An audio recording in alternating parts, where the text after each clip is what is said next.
FM.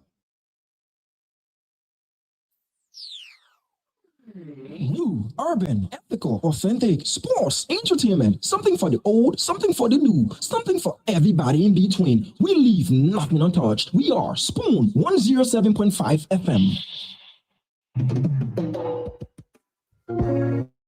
Yes, sir. Special one from the CEO, Stan Tone with the spoon.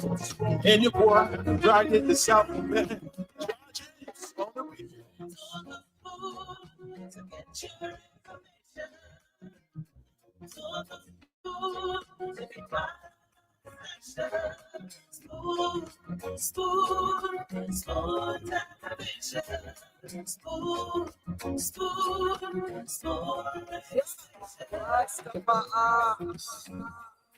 Spoon gonna tell you what is happening in Liberia. Spoon gonna tell you what is happening in Morovia. Spoon gonna tell you what is happening in Africa. Just to spoon you and know. If the children crying for starvation, just to spoon. You want to get a news update, my brother, to spoon. You want to know what is happening, Moravia, to spoon. Politicians want to make their decision, just to spoon. You want to know what's happening in the ministry, to spoon. Yeah, to spoon. Yeah, to spoon. You provide them up, remember to spoon. Yeah, to spoon. If you eat get pound, congratulate my brother to spoon.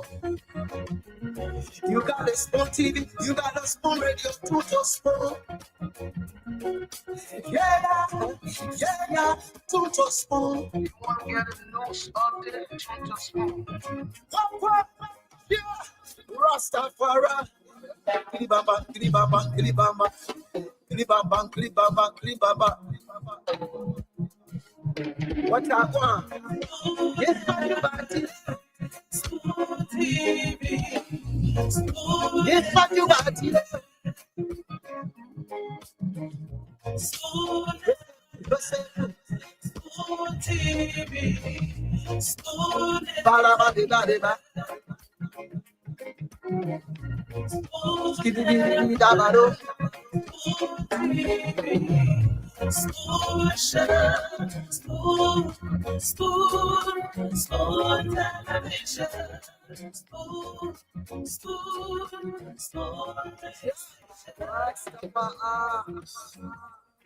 Spoon gonna tell you what is happening in Liberia.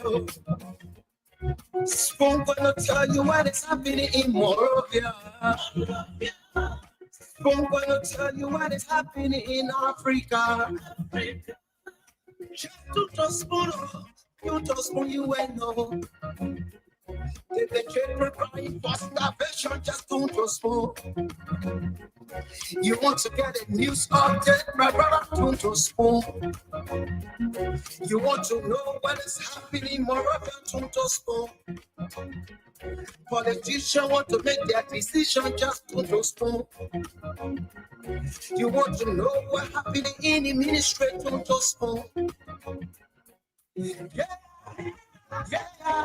to spoon. Yeah, to spoon. You provide them up, remember to spoon. Yeah, to spoon. If you eat your pound, congratulate my brother to spoon. You got a spoon TV, you got a spoon radio to spoon. Yeah, to spoon. You want to get a news update, to spoon. Yeah, Rastafari. Kilibamba, kilibamba, kilibamba. Kilibamba, kilibamba, kilibamba. What I want? Yes, everybody. Spoon TV. Yes, what you want today. Spoon TV. Spoon. Ba-da-ba-di-ba-di-ba. Spoon. Di-di-di-di-da-ba-do. Spoon Entertainment. Kua, kua, kua, kua. Blessed kua, kua, kua, kua, today. Kua, kua, kua, today. Yes, what you want to make sure. Well, to the spoon. That's what you want today. Okay, folks, it's 6 minutes after 8 p.m. here in Liberia. Today is the 27th day year in the month of August 2025. So I listened to this parable or this wise saying a couple of hours ago, and I decided to share as well. We were having a conversation, and then this person, made a statement. They said this particular parable, and it resonated, you know, and it goes like this: if the deer doesn't tell us its side of the story, we'll always listen to what the hunter has to tell us. So if the deer doesn't tell its side of the story, we'll always listen to and believe whatever the hunter tells us. You should be able to tell your own stories. You should be able to speak up and speak out. You should be able to create your own narratives, and you should be able to say whatever it is that bothers you and whatever that affects you. Because if you don't speak out, if you don't speak up, if you don't expose these things, we'll always listen to the side that comes out and says, this is what it is, and this is what we're doing for our people. That is the development we're carrying on in our districts. This is what we're doing, and all of that. So if the deer doesn't speak out and tell its side of the story, we'll always listen to and believe whatever it is that the hunter tells us. My name is Diamond Slanga. I'm producing tonight. The rest of the panelists will definitely join the program later on. This is Liberia's #1 talk show. This is the Spoon Talk, and we're live on Spoon 107.5 FM, Fabric 101.1 FM, and a host of other stations that are relaying us all across Liberia. We're also live on our social media handles: Fabric TV, Super TV, Spoon TV, and on YouTube, our handle is Spoon Talk Live. So whichever platform you desire to watch us from, well, we've given you a lot of choices. You can pick. You just, I want Spoon TV today. I want Super TV tomorrow. You know what? Let me just go to YouTube and watch Spoon Talk via YouTube. You spoiled for choice. Talking about being spoiled for choice, a lot of things happening in the country, a lot of trending issues, a lot of news, social media is buzzing, different stories and the like. And this is what we'll do on the Spoon Talk. We allow you to tell us what's on your mind. But before we go to the phone lines, let me say hats up to Prince May, who's following us from Nimba County, regular follower from Nimba and Monserrado counties. Okay. Yvonne Ayo, how are you doing? Hope you're doing great. Yvonne Ayo, hope you're doing great. Wilmot Twe is following us from Jamaica Road. G. Lawrence Mason is following us live from the port city of Buchanan there in Grand Bassa County. Per Campbell, how are you doing? Sending warm greetings from way in Atlanta, Georgia. How are you doing, Pearly Per, Imandualu's voice? Morris Day is following us via YouTube. Hope you're doing great as well, Morris. I beg the YouTube people, please be commenting. We've had a lot of complaints against us that for some reason we do not pay heed to the YouTube followers. Ambassador Fokpa G. Flomo Jr. is watching us. Tipos PK Dempster is always following us from Rhode Island. Mustafa Lahoun is following us from his NTA residence. Karzi W. Kiape, if I got that right, is watching us. Benjamin Defer is watching us via YouTube. Philip Bala, what's up with you, Chief? How are you doing? You are regular. Hope you're doing great. Following us from Pennsylvania there. Enoch Kekula is watching us from Buchanan City, Grand Bassa. Siliki Twayore. Aries T. Lato is following us from Dwazon along the Roberts International Airport Highway. G. Edwin M. Saki Jr., Abraham Amara Dunar, Izaki Moore, Nan Gordon. How are you doing, Nan Gordon? Hope you're doing great. Let me see who again. J. William Yanti, Stephen Bami is watching us from Duo Type Tai Town in Nimba County, if I got that right. Duo Tai. Okay. Let me scroll and look for some of our YouTube followers. Yep, so that I do not be held in contempt tonight. All right. Judith Sano is following us from Cherry Hill, New Jersey, via YouTube. Nathaniel K. Hill is watching us. Darius D. Doe, is it the Spoon Darius or is another Darius Doe? Eric Due is following us from Tulsa, Oklahoma. Laverto Pewala is following us from Rwanda. How are you doing there in Rwanda? All right, we'll go to the phone lines now and give Liberian women abroad the opportunity to tell us what's on their minds as well as we kickstart this edition of Spoon Talk. 0777-771075, 0555-101075. Eliza M. Pose is following us from India. Dennis Brooks is from PA. Let's take this person here first tonight. Hello.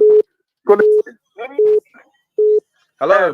My name is Tanya and I'm the China for this number 16 visa Lagoon communities this evening or this afternoon. Go ahead, sir. Why is on my mind? I want to appreciate my president Joseph Hima Bouaka. Thank you for standing for the Liberian people, make a elaborate case all over the world to the international community for them to come help Liberia. And I want to talk on the issue. Thank the judge people thinking the government of Liberia for firing that man to a court who told the local officers that it will be released by all of by Nede. And I want to tell the government, thank you for that. You see, in this country, we have to stand friends for ourselves. We don't go for different persons in different countries to comfort our for all right, sir. Thank you. We have to stand for ourselves to the best of our country. Our brothers and sisters on the next point. All right. Let's take this next person here. Hello. Hello. Good evening to Spoon FM and good evening to my peace-loving people of the Republic of Liberia and good evening to dear Damon Lancaster Institute in Liberia. But the introduction, I'm Epanso A.S. Camara. Let me strictly go to the topic under discussion tonight. In my mind, I ask for questions as a nation, as a people. Are we serious to fight against drugs in this country, as a people, as a country? Because the audio play around Rantown in Monrovia by our various radio stations for LDEA, one of the direct with Abraham King. Yeah, Chief, you just have to make it operation for LDEA. The male daughter were arrested in the ghetto with drugs and bare naked. Then he gave me instructions demanding he last her to immediately release his daughter and let his children, his daughter to the house. They may have to pay for his details. Okay, Chief, we have to leave it at that. You've gone over a minute. It's our law has that somebody, when you are opportune to be in government, Thank then you, when sir. you go. Thank you. Let's take another person. Let's just go straight to the point so that we allow as many Nigerians as possible to say what's on your minds. Hello. You're welcome, sir. Please go ahead. Yes, thank you very much for allowing me to come on your show. Concerning this sickness, hepatitis B, I'm kind of appealing to you people to please allow somebody expert to come on the show and talk about the hepatitis B. Well, it's ready to know what it comes. Instead of another dense politics, please, I'm kind of appealing to the CEO, Mr. Waterspoon. Okay, This sir. hepatitis B is really taking over this country. All right, sir. Thank you. Thanks so much for you. All right, that point is taken down. And hello, Yeah, you live. Please go ahead. yeah, my take, man. For now, audio from Abraham Payne. But man, the LDA need to be armed. Just imagine people attack them and took 2 mother boys from them. They think that people children are sweating and people children taking their risk. Why the government can arm the people? The dealer are afraid of the people. It's very bad. Let the people arm the people here to fight the thing. All right, sir. Thank you. 077771075 05551101075. Hello. Yeah. Good evening, Spoon family, everybody. Good. You live, sir. Kindly go ahead. Yeah, I do join for Douala, around Douala. Yeah, my concern is going to do one police officer, the police commander on Broad Street. Anyway, I'm Abraham calling from around Douala, or police commander around Asmo Street, abused me last time, sending the beach on traffic violation. So I really wanted to talk to the CEO to bring in Alia Gembela SC because what he did to me, he owed me a 20 hard ticket. He told the ticket he put in his pocket, asked me to give another year. I said, well, officer, I'm going to work. I will you here, United right here. I'm going to work. I had ticket yesterday. And he asked me to give him money. I don't have money to give. He said, I'm maybe you want to draft a car to carry to the station. I said, no, officer, how are the law say? Then he said, they can't go to the station. You the police commander on Asmo Street. No problem. Get in the car and go. He said, no, I said, you drive the car. Doing one thing or another, go in the car, for me, force the car with shape. He took the car key, he gave another person to drive the car. Before he came in the cell to he take the phone. They all gave me access to communicate to call anyone. He took my phone. But later I pursued a guy that had to the phone. He gave to me. I go out to call 105. I explained to him 105 and sending somebody there. I call 102 first.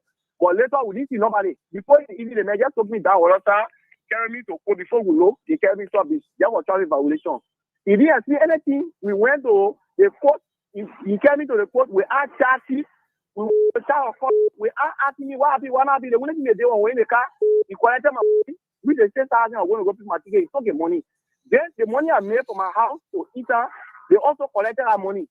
Then when you're taking the photo, because when the car roll on the road, he took a key in the middle of the road. Then he started taking photos. I found the car in the middle. I took my own phone. I started a video recorder and said, well, yes, the officer took a car key. And they tell me it's locked. And the officer asked me that I parked the car in the middle of the road. When I get my phone in the pocket, I lost my phone. They made damage to my car. The police commander. All right, sir. We have to.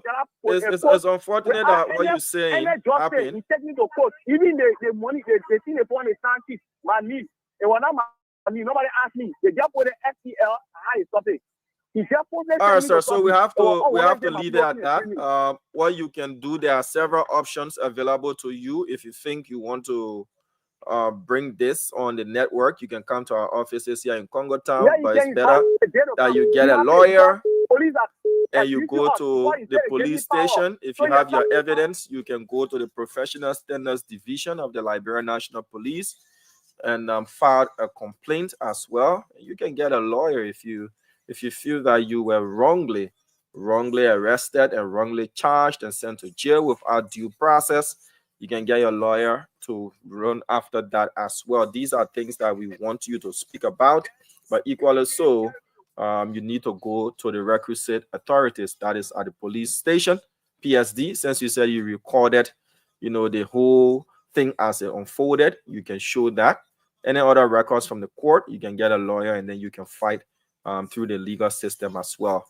Those are the best ways to do it. Even if you bring that to us, it's flagged. That's the same process or processes you go through. So we encourage people to speak about these things, but also, follow the right channel and have them addressed as well. Just today, we saw a lawsuit against JFK and a doctor who's alleged to have carried out medical malpractice.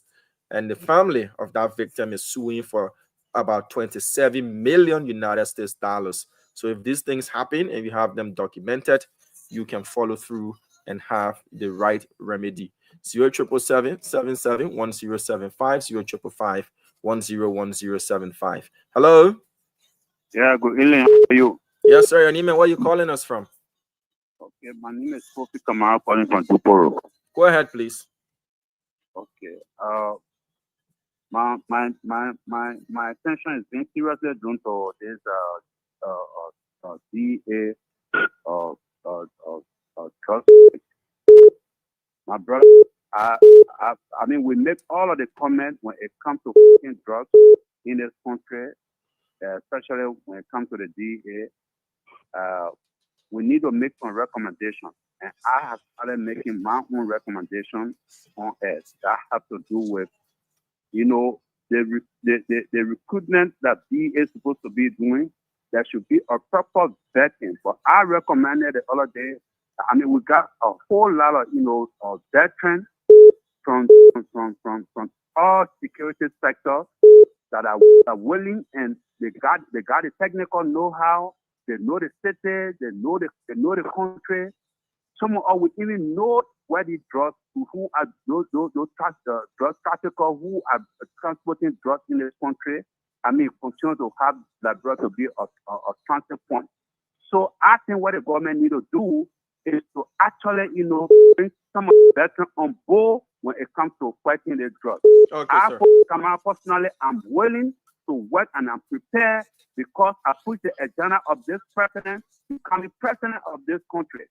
Okay, sir. So this government is our government. We are prepared to work. My number is 077705029. Okay, Mr. Kamara. Yeah, so I'm prepared to work. Let Thank the you, sir. presidency reach me and put some of the DA can work. Thank you. Thank you. Let's take this next person here. Hello. Yes, sir. You live. Please go ahead. Thank you. This is Momotela from Princeville. Go ahead, sir. Okay. What's my mind this evening? Is the issue of Senator Coker making a lot of statements concerning the VP Jeremiah Kuhn, saying that the president, the vice president have taken the initiative of senator, saying that senator directly represents the county, but the vice president overshadowing, stepping his back. It has caused a lot of misreaction among Nigerians. I think it's very sad for both leaders on Nimba from the same political institution. I mean, speaking in a formal manner. I don't think it is necessary. It's going. It is in the interest of Nigerians. So all right, sir. Thank you. They are the leaders. So they need to reconsider and come together. Why the issue they discuss it? All right, sir. Thank you. Thank you.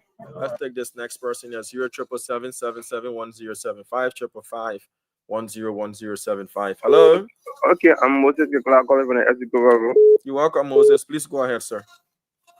Okay. That's in the Waga government issue.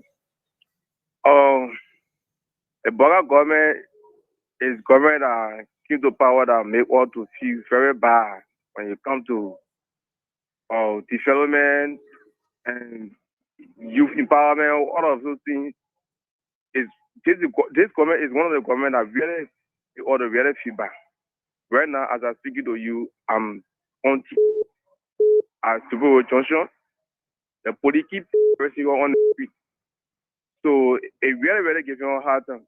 On a serious note, the government really need to step into the traffic management thing and really see how best they can resolve the issue that are giving a hard time on a daily basis.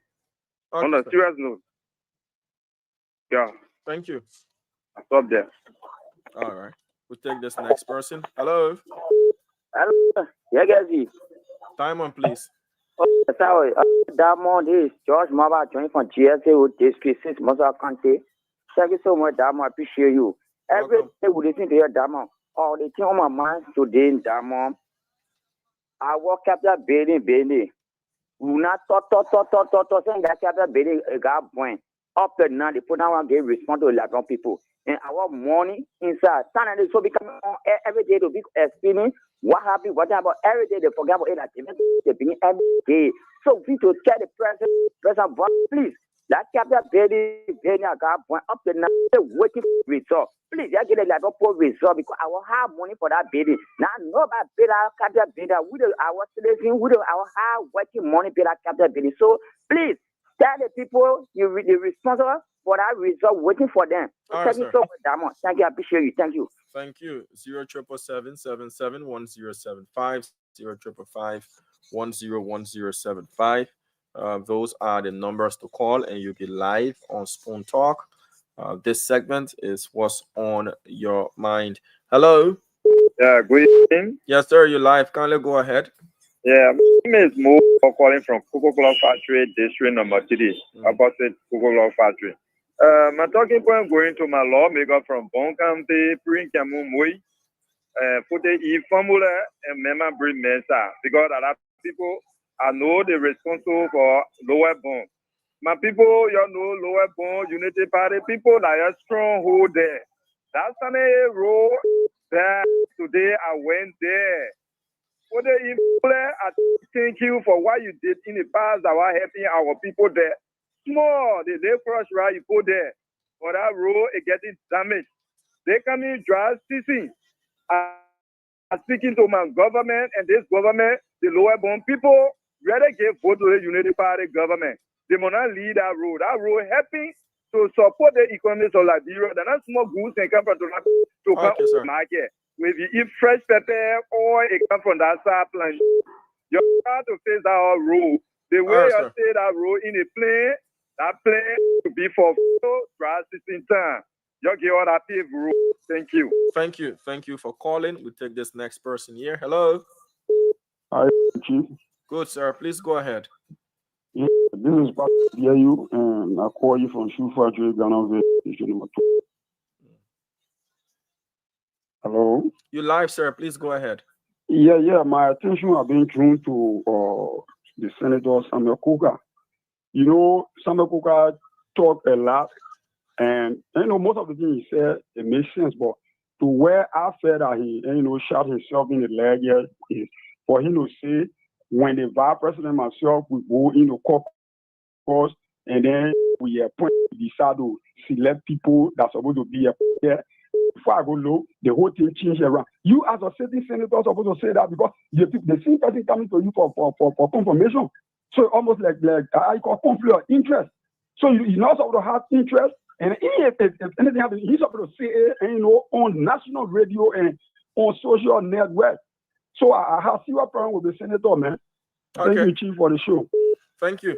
077771075. 055101075. Those are the numbers. Hello. How you doing, Mom? I'm okay. How are you? My name is Aminta Cummings, and I call you from Maurice Farm. All right, man. Please go ahead. My concern has to do with the prayer woman who went at the side of the CDC former party headquarters there to say she cursing people. I'm kind of disappointed because I don't really know how you will call yourself a mother. Then you cursing people like the other pastor that would hire who you heal people here and he was sending it back. I send it back to them. I send it back to them. When you know sometimes they come in, you need to check some of these churches and some of the prayer mothers and pastors because they kind of, I don't even know how to describe some of them. They're making us very shame with the Christians. They for you before you go in say, before you see people. That Joseph Baka generally. That Joseph Baka. So this division saying that Joseph Baka they want that led the people to take them from on the lane. But when the police also even to arrest all of them, I want them for trespassing. All right, man. Because they had no record on that lane. The name who get a name, I even put to a ladder. Then you see now the children who oh, but you're talking against somebody for cursing, they cursing too. I thought you said you're talking against somebody for cursing, they telling yeah, but she's a mother, she's also not better me and I'm mother. All right, man. And I'm mother, and then they say the mother, then they cursing for nothing. All right, thank you, man. They can curse anybody, yeah. Thank you. You think about nothing development, they break it down, you want to please somebody? Thank you. Let's just leave it now. So, so you chastising the person for cursing, and then yourself to you the same example that you give. So, oh, like that pastor who was sending curses by and telling to people, so you do it in the city, but you say, hey, you mother. So you're free to do it. Let's take this next person here. Hello.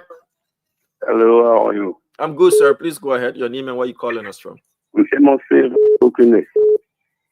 ahead, sir.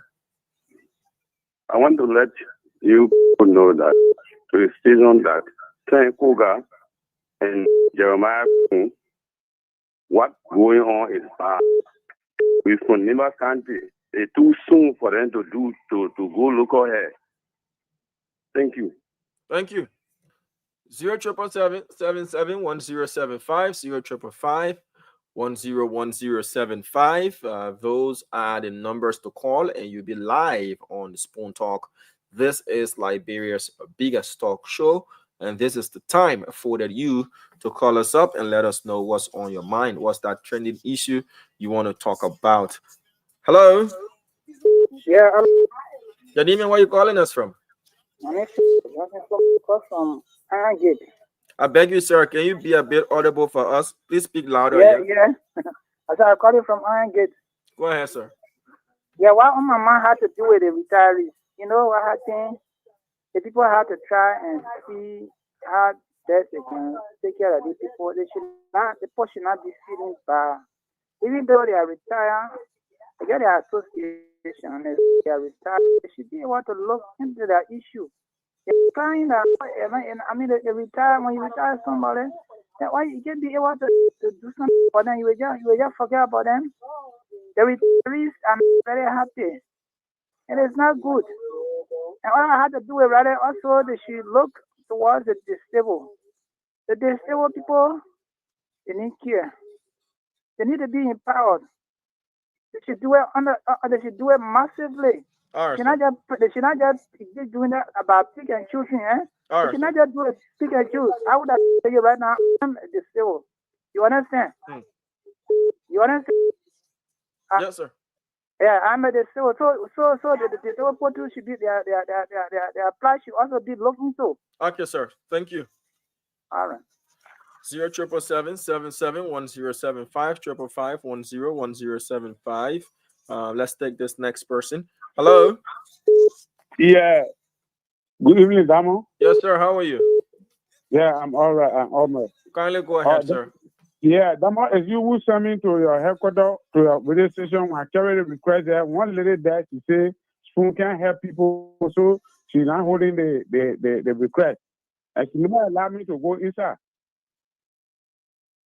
Yes, sir. So yeah, we have a protocol. So if you came to the office and the person you met is in charge of that, as according to the protocol, you just give the communication to that person. And yes, it's true what she said in its honesty, but there are some cases that we do look at. So so when you come to the office and someone tells you this is the protocol, I just beg you to follow it up and leave your communication with her. She's just doing her job. Yeah, okay, but it was not her who I met. So what happened is that, can you please help me with your number 2? Okay. You ready? I can read the number, Anna. Yeah, the number.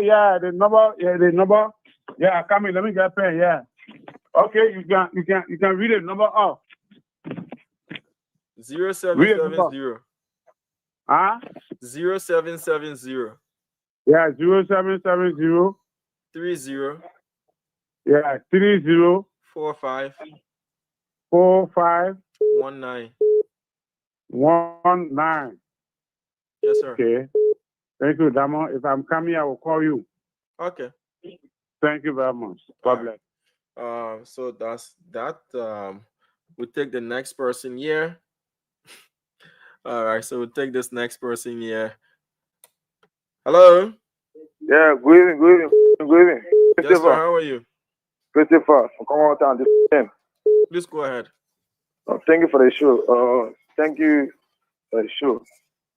what is on my mind is the issue with the senator of Nima accusing our vice president that he cannot make decision, and by recommend he always go against that. And for me, he's not doing well to himself. He cannot compare himself with the vice president. Yeah, vice president are not equal. No matter how you go, vice president, they make a decision at home, you get help for your home. And the vice president is help for them for now. And long God, the senator, the listeners are alive again, they help for the country. I want to let in on the issue of the DEA.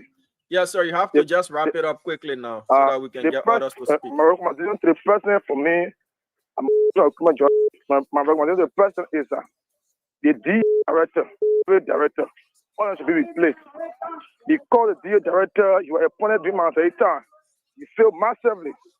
The DEA director failed massively to bring back to work as DEA director is a sad day for us. All right, sir. Thank you. Because he now represents the need DEA director. He not working. What to be there. Thank you. Thank you, sir. We just have to leave it at that.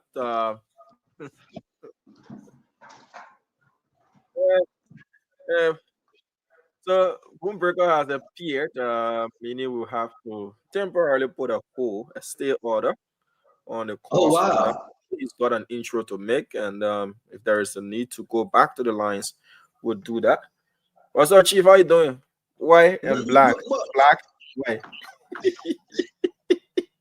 That one you spying on me. You are. You spying on me, that one. I believe you.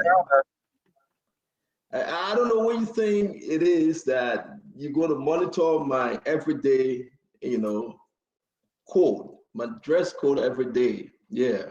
But if I can monitor the monitor, then what am I?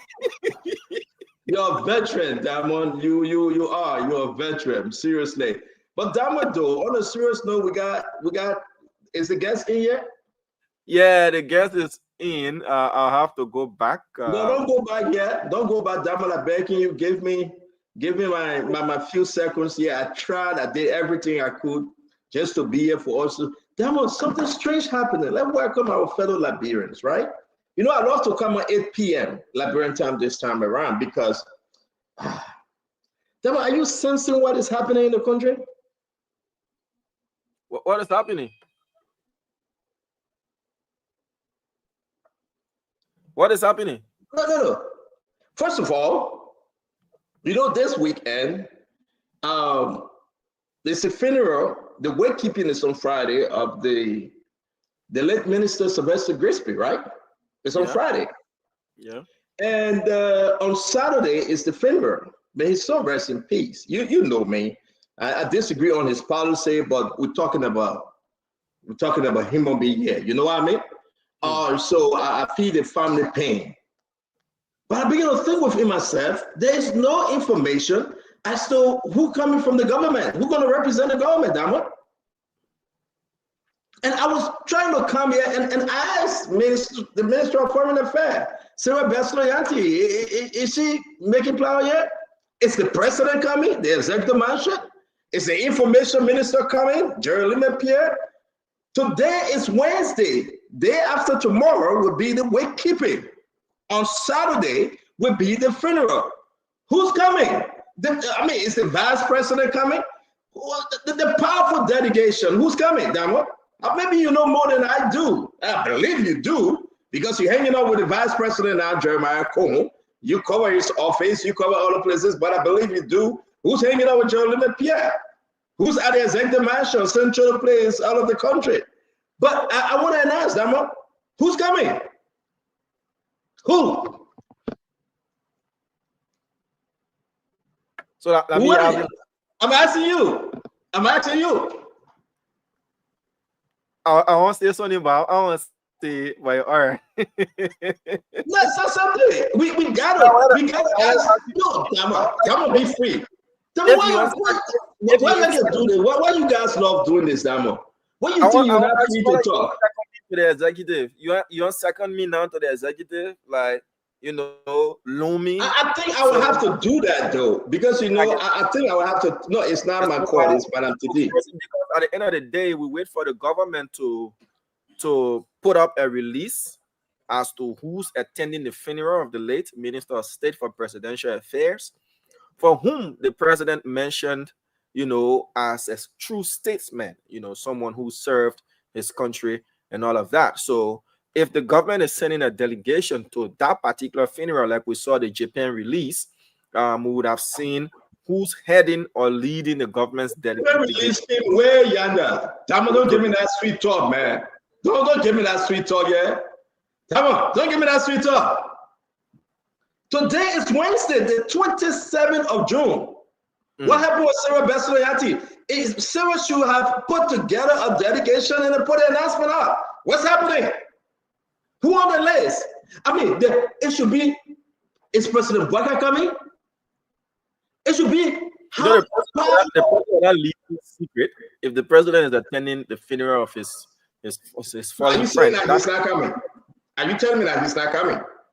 I don't know. I don't know. I can't speak to that. I'm not close with that information. But whomever it is that is sending to attend that funeral, it's not going to be a secret, and we'll find out. So when will they put an announcement on the 28th, on the 29th? Wait. The individual going to miss the wake.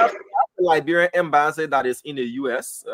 If for any reason the president cannot travel, which I'm not saying he cannot travel for the funeral. Are you saying the president is not coming, Dama? I've not said so. I'm saying if for any reason you have the Dama. If whenever somebody uses if they know something that we don't know, you put in that condition. You put in that. It's Wednesday. Today is Wednesday. We're talking on closing on to Thursday. Yeah. How many hours does it take from Liberia to the U.S.? I have never traveled to the U.S. before. You have traveled to the U.S., so tell me. Let's presume that the president is making the trip. He can leave on Thursday and still attend the funeral on Saturday. He can. Okay, so let's just say I agree with you, right? Do you want? I know for sure, and I can say this. I don't think President Bwaka is coming to this funeral. You said it. But I'm saying, for sure. If you were to leave on Thursday, he will still be there on Saturday for a funeral. I don't think President Bwaka is coming for this funeral. Then the government will send a representation. Whether it is that what will make up a how powerful delegation? And we are talking about the chief of staff to President Bwaka. This man knows President Bwaka for over 60 years. They have this relationship. Can President Bwaka miss his friend funeral, his brother, CWA, working relationship? Should President Bwaka skip this funeral? Will President Bwaka skip this funeral? Can President Bwaka skip this funeral? With the long history, the long relationship, and people are going to question and say, then what happened? Ladies and gentlemen, welcome to the show. I begin to think within my big head, that my head is big. Right? And I begin to think and say, but what's happening? Is President Bwaka skipping Sylvester Graceful funeral? I don't know. Dama, I'm not taking your calls. I just came in just as I am without one plea. But the question remains, will President Bwaka skip Sylvester Graceful funeral? I know we got a lot. Sado Johnson is in studio. He's coming on. We are hearing from Yemane Francis Yemane from Eternal Fair. He met with the government because the government didn't have the people of Magibi. We are hearing from Quentin Donkey from Sano. He met and said President Bwaka failed in the country and Jowea failed the country. Everybody complaining and everybody saying who's in charge. And I'm here asking the Liberian people, Sylvester Graceful, may his soul rest in peace. Is the government skipping Sylvester Graceful funeral?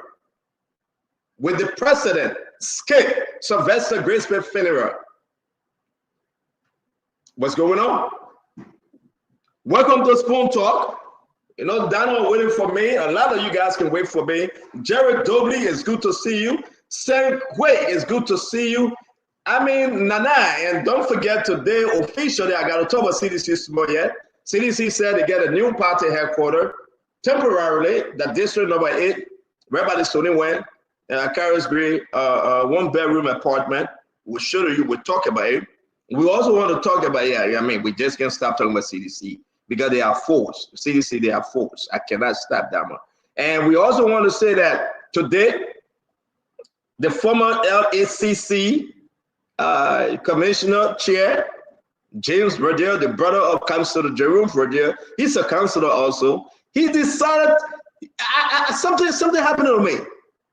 He going to be chief of staff to the speaker. How much money are we going to make? How much? Money or what is it about the strategic appointment? What's strategic about that? Dama, you'll be on the show tonight. We'll discuss it. James Verdier, a councilor here in America, leaving everything to go make $1,500. It's duty to country. Duty to country, $1,500. We'll discuss it. Sacrifice for his patriotism. Dama, let me say it. I just bring up the topic, my man. We'll discuss it, right? And this is the 1-bedroom apartment. Look at the piggy in the back. Look at the piggy. The piggy gave him deuces. He gave him up deuces. He said, hey, CDC, come here. 1-bedroom apartment, as you can see, 1-bedroom apartment, right? That's Akara's Great. If you zoom in, you see Akara's Great picture in the corner there, Diamond. Can you zoom in later on? Akara's Great get a picture right there. This is Akara's Great home. It right by Sony went. It get free hand pump. You can go take your water, free hand pump, as you can see.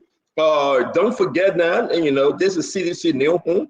I'm not saying it. They sent a letter up to National Election Commission saying this is the new home. That's not me. We'll discuss it tonight, whether they like it or not. And, you know, I got some good brothers and sisters in CDC, and we want to talk about this. We also want to talk about the Chinese people bringing rice in the country. The Chinese people bringing rice in the country. And this thing about the rice, that donation, right? Now, the Japanese rice, we discussed this the other day. Sekou Dukle, for National Port Authority, took the Japanese rice and said his company should sell it. It was back and forth. Sylvester Graceway said, let the man sell it. Now the Chinese rice coming again. Sekou Dukle said he won that one again. He won't sell it. He alone will be selling this rice and taking the profit. The Chinese rice will be in the country in the next few days. Sekou Dukle said they must give it to him. His company must sell it. Only his company must sell it. Nobody else. The National Port Authority Managing Director took his first Japanese rice to the company. He sold it. We know whether they pay the people money back. We know nothing. But Sekou said this round around, they should give it to his company too. Listen, gentlemen, what is happening? And we'll be asking Sekou Dukle whether he's the only Liberian businessman in the country that can sell it. They donated. And you know about the rest? It's free. You know, the country gave it to Liberia, and, you know, and you sell it, you take the profit. So Sekou selling it will take the profit. We have that information, and that's a back and forth. And I want to say to all of you, welcome to the show. Welcome to the show. And Damo, we got Sandro Johnson, Dazo. That's what my man, Damo. You know that, right? 2011 time. And I can tell Liberian though, Dazo will be running 2029. You know, Snow is not running in that district. I mean, in that county no more. Snow going to River Cess. Snow will be running in River Cess. If Senator Snow goes to River Cess County, how be it, if he wins or not, you know he will be setting yet another record for one person representing different constituents. Yeah.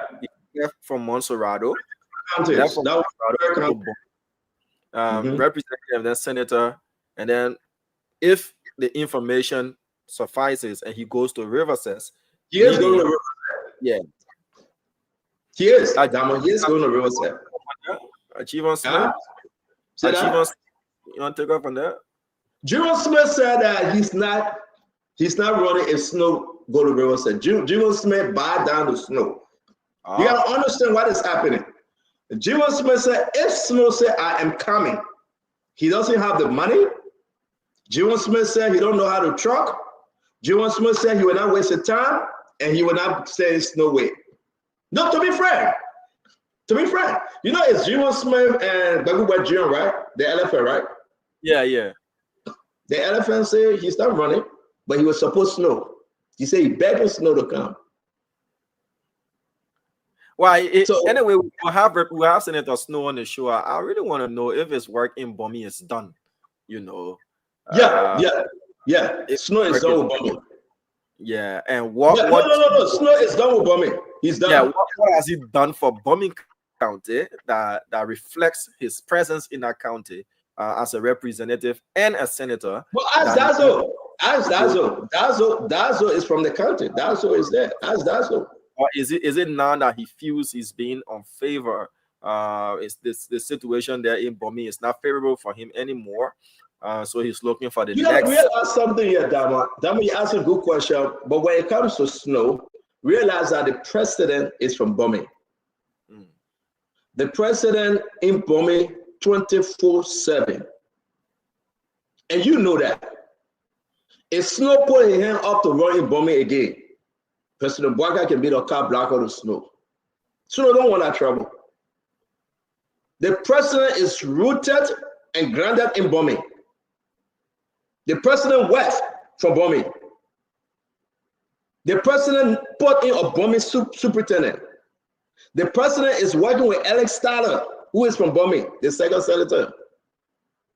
The president making a lot of gains in Bomi.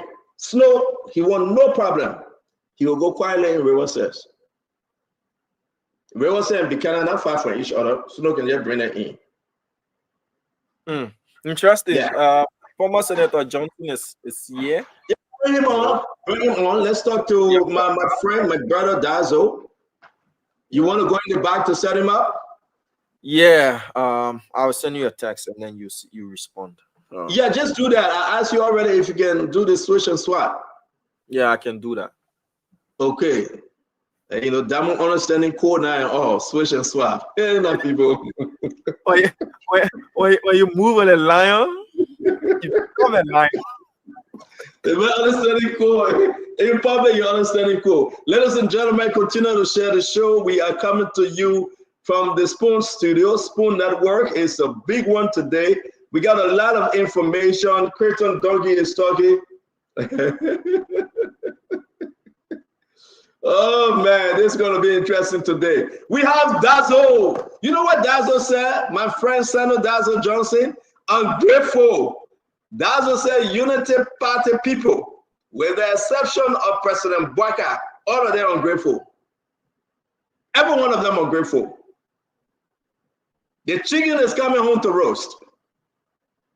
No matter where you find yourself, I'm telling you, the chicken is coming home to roast. And this will be a big one while we share the show. Again, let me see this. Okay, so we got a lot of information coming your way. A beautiful day. And let me say this. I love to ask that. The Snow not running in Bomi no more. Alex Tyler is supporting Richard Devine against Sano Johnson. The whole thing going to be 2023. Sano Johnson will be running. Richard Devine will be running in Bomi. Alex Tyler is supporting Richard Devine against Sano Johnson. Can you imagine? And I don't know how that will work. My friend, my brother, Dazo, how you doing? Starter, I'm great. Happy to see you. We haven't been there for a long time now. Yes, sir. Alex, I'm happy to see you today. Yeah, man. I'm so happy to see you. Whenever I talk to you on the phone, you know, I feel happy. It's always, you're looking great, though. You look like you're stress-free. Yeah, yes. I mean, by His grace, we are surviving, and you know that we know how to take care of ourselves. We are in our little corner doing what we have to do to survive, and so we are good. Nobody bothering us. We okay. I mean, job, no job, we are strong. That's why we say small thing to be eating. We ain't get plenty. What means job, no job? You cannot say job, no job, because you are appointed. Look at your letter. Look at your letter. You are appointed. So you got something, right? This is not a full-time job. It's just to help the president do some little things in the legislature.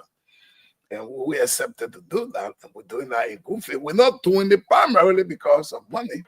like you said, we are providing. There's time that we give to Liberia what Liberia needs. And so sometimes we do these things voluntarily. If compensation comes, fine. If it doesn't come, we're okay, we're moving.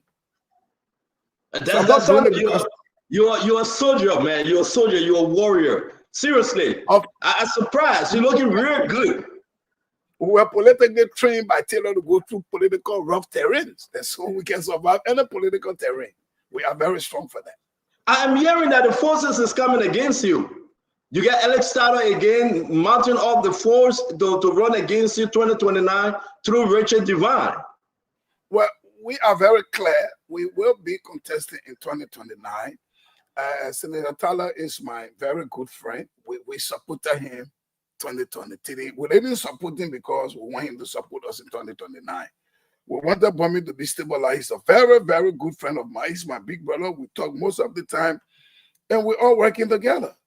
And so I'm not worried about who he will support or not. The fact that he and I have a good working relationship for our people. We're doing well. We meet, we consult, we talk. He respects me, and I do the same for him. And so we maintain it that way. Yeah, but my point is that Dazzle, I'm hearing you, and people saying Dazzle is a giant. Dazzle, Snow won the battle. Snow, was it against Snow, right?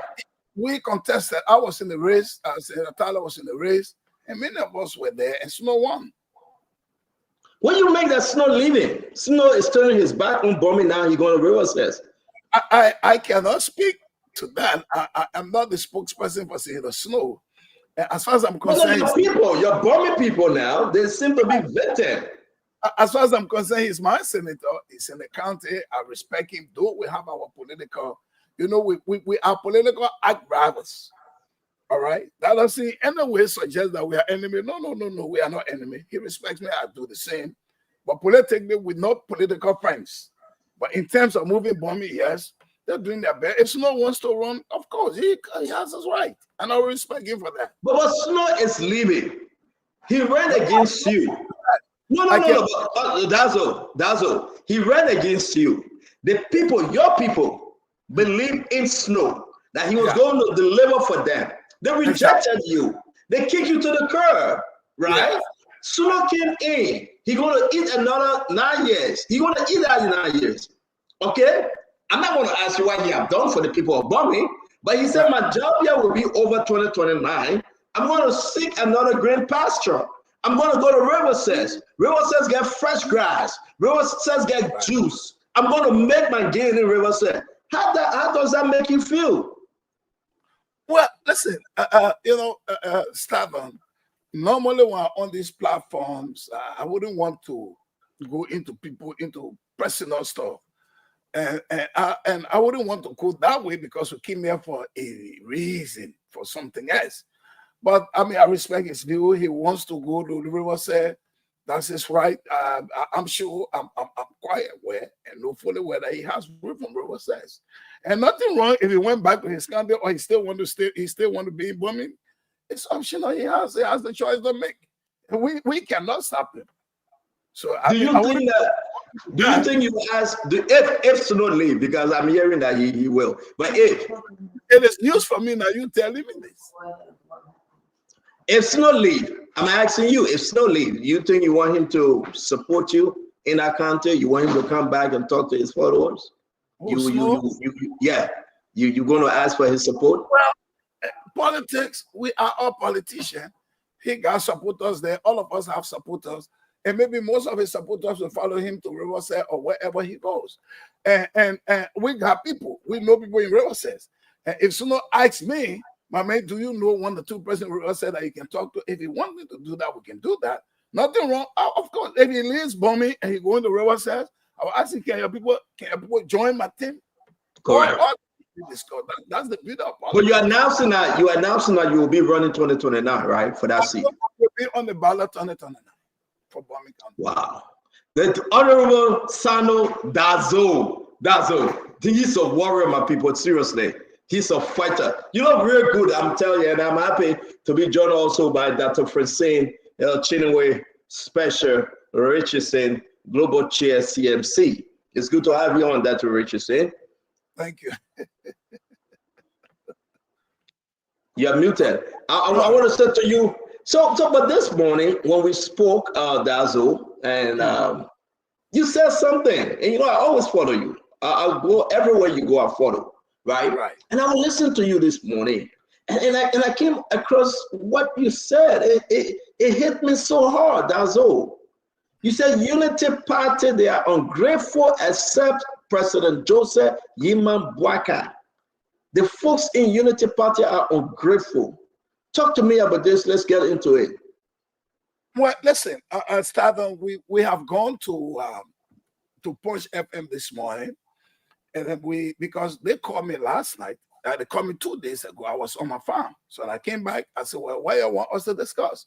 And they wanted us to see the political movement, political parties, the visit made by the president to Japan, what the bureau will benefit, and the rest of it. So we went for the discussion. But now, mind you, I made that statement and I stand by it. Maybe what I could do, make small clarification. All of them, it may not be all of them. There are good ones there. Because some of my friends come and say, yeah, of course, but I mean, they got some good Unity Party people. But we made that statement from the position of the current chairman of the Unity Party, my big brother and friend that I respect so much. If you go in the public space and say those that supported us, no political parties, no individuals, they were helping VAPs. That is a statement that doesn't represent us or you to say that to us. And so I was reacting on the basis of those statements. Because we tried for the Unity Party, you know, I know. If the MPP, other political parties, and other individuals have not joined President Boakai, see, this is who have dismantled Unity Party. But we went in, we didn't go in as Unity Party partisan. We went in to help to make President Boakai president because we know his vision to come and help us rescue our country. We did that successfully. Nobody gave us money. Unity Party didn't give us money. President Boakai tried on his own for all of us to win. We won the election. The president was inaugurated. People went to government places. We're all happy. You did not, the Unity Party did not even call us in the first place to say, Jeremiah, thank you. They didn't do that. The only person who did that was President Boakai because there were two institutions that were running, the Unity Party and the rescue team. So the Unity Party was by itself and the rescue team was by itself. Most of us on that rescue team were not Unity Party partisans. I have never been a Unity Party, but I will never be one. So we had two groups. So the entire campaign was focused and held by the rescue team. Held by Senator Nyobli Kanga Lawrence, Senator Prince Moe, and the rest of us. In most of our meetings, United Party wasn't there. So at the end of the campaign, and President Boakai won after the inauguration, or before the inauguration, President Boakai invited us to his house, the rescue team. Protein Nyobli was present with all of hierarchy of the rescue team. We sat there for about 2 hours. People spoke, and the president was magnanimous enough to tell us thank you. President Boakai did that. In fact, in that meeting, the former pro tem of the Liberian Senate, Senator Ahmad Jallow, was there. He even spoke for most of us. We didn't talk. So the president called us and told us thank you. Tell me what they were. Nobody in that meeting asked the president, please give a party job, please do this for us. We all laugh, we merry make, and everybody laugh. The United Party has not even done that. So if you come on and say we are helping VAPs, how do you consider what to be? So we're reacting, know that the people are ungrateful, Mr. Chairman. But at least we'll try now to qualify or make clarification. Not all of them. There are some good ones there. But I mean, if after we have helped you, we made you to be to where you are today. If we had not joined forces with you, United Party was not going to win election here. President Boakai knows that. We have. We put in our time, resources, and energy. How much the United Party? Let me ask you a question, Dazzle. Is it because, okay, what was your expectation for Unity Party? our expectation, or let's say our expectation was, we've won an election. We've been inaugurated. President's making an appointment. None of us went to the president and said, give a job, do this. And some of us said, look, let's allow the president to have his way, at least to get people to help him. We are 5 million people. We chose one person, that is the president. We put our country in his hands. All of our resources, we said, President Barker, manage them for us. Because 5 million of us cannot manage all of the resources at the same time. Mind you, the president alone will not do it. So the Constitution gave him the power to bring other people on board, to help him do what he's supposed to do, to rescue our country and make our country to move forward. So the United Party, most of your folks are in government places, they are holding key government positions. Nobody is envying them for that. So call us. And most of the folks are disenchanted. To even call us is difficult. We are not United Party partisan. So if you didn't call to tell, oh, thank you. And you know 2029 is right here. And then you say we are helping vibes. So 2019 will go back to be helping vibes, so you know. So the folks are asking, who said that? Who said you were just a helpmate? The other chairman made that statement. That's my very good friend. The Reverend, I respect him a lot. We are cool, but to make those statements, I mean, it's totally unacceptable to describe her in that form and manner. And so nobody talking. No United Party say, oh, Mr. Chairman, you were wrong. Now we're taking the issue up and people want to criticize, so you can criticize me from now to tomorrow. We stand by that. In the first place, I am not a United Party person. I am not a United Party fanatic. I am not, and I will never be. 2029, I'm not going to run on United Party ticket. They know I've said it over and over. I support the United Party because of President Boakai. Since Charles Taylor left from this country, I have consistently voted for the CDC up to 2017. And we did that. But we realized that, look, people misled him, and so we could not continue with him. So I didn't go to Boakai because of United Party. If it were United Party, then I would say no. So you have not to, oh, thank you. Our people are disenchanted. They don't call you, but they call us because we recruited most of them. So if you have nothing to offer us, if you have nothing to say to us, just oh, thank you, but describe us in our form and manner is an act of being ungrateful and you do not appreciate good. It may not be all of them, but we have to say that too. Because when he said it, nobody thought, everybody was clapping. And I will not say that and let that go free. No, we suffered, Mr. Waterspoon. We went in the purple water. We went under the rain. We went in the trenches to ensure that President Boakai became president of Liberia. Some of the people under the president's feet were doubtful. They were not even sure that President Boakai was going to win this election. Some of them today under his feet. So if we did that for you, just be respectful to us. Talk to us nicely. And then, but to describe her in that form and manner, I will not let that go free. If it means that somebody will not give me food, then do not give me food. The later I get on my phone, I can sell my little small palm oil, sell my little 1 cup of rubber, I will survive. I survived under President Sally. I survived under George Weah. I can survive under this government for the last 4 years. It wouldn't change anything. You got the fish. You not eat the hair, you eat the hair all the way you want to eat down to the tea. What the other boy eat? It's not about me, Mr. Waterspoon. I'm okay. I'm a very poor person, but I'm okay in my little corner. My family can eat. That's what I need. So I will not say that because I want to be senator. And I say, oh, no. They did wrong to us. And I've expressed that and will continue to express that. Okay. So that we made those statements. And then we're comparing other political parties. And I said, yeah, listen, there's something, the Gola man made a parable. I will say in Gola. The Gola man say, where you are,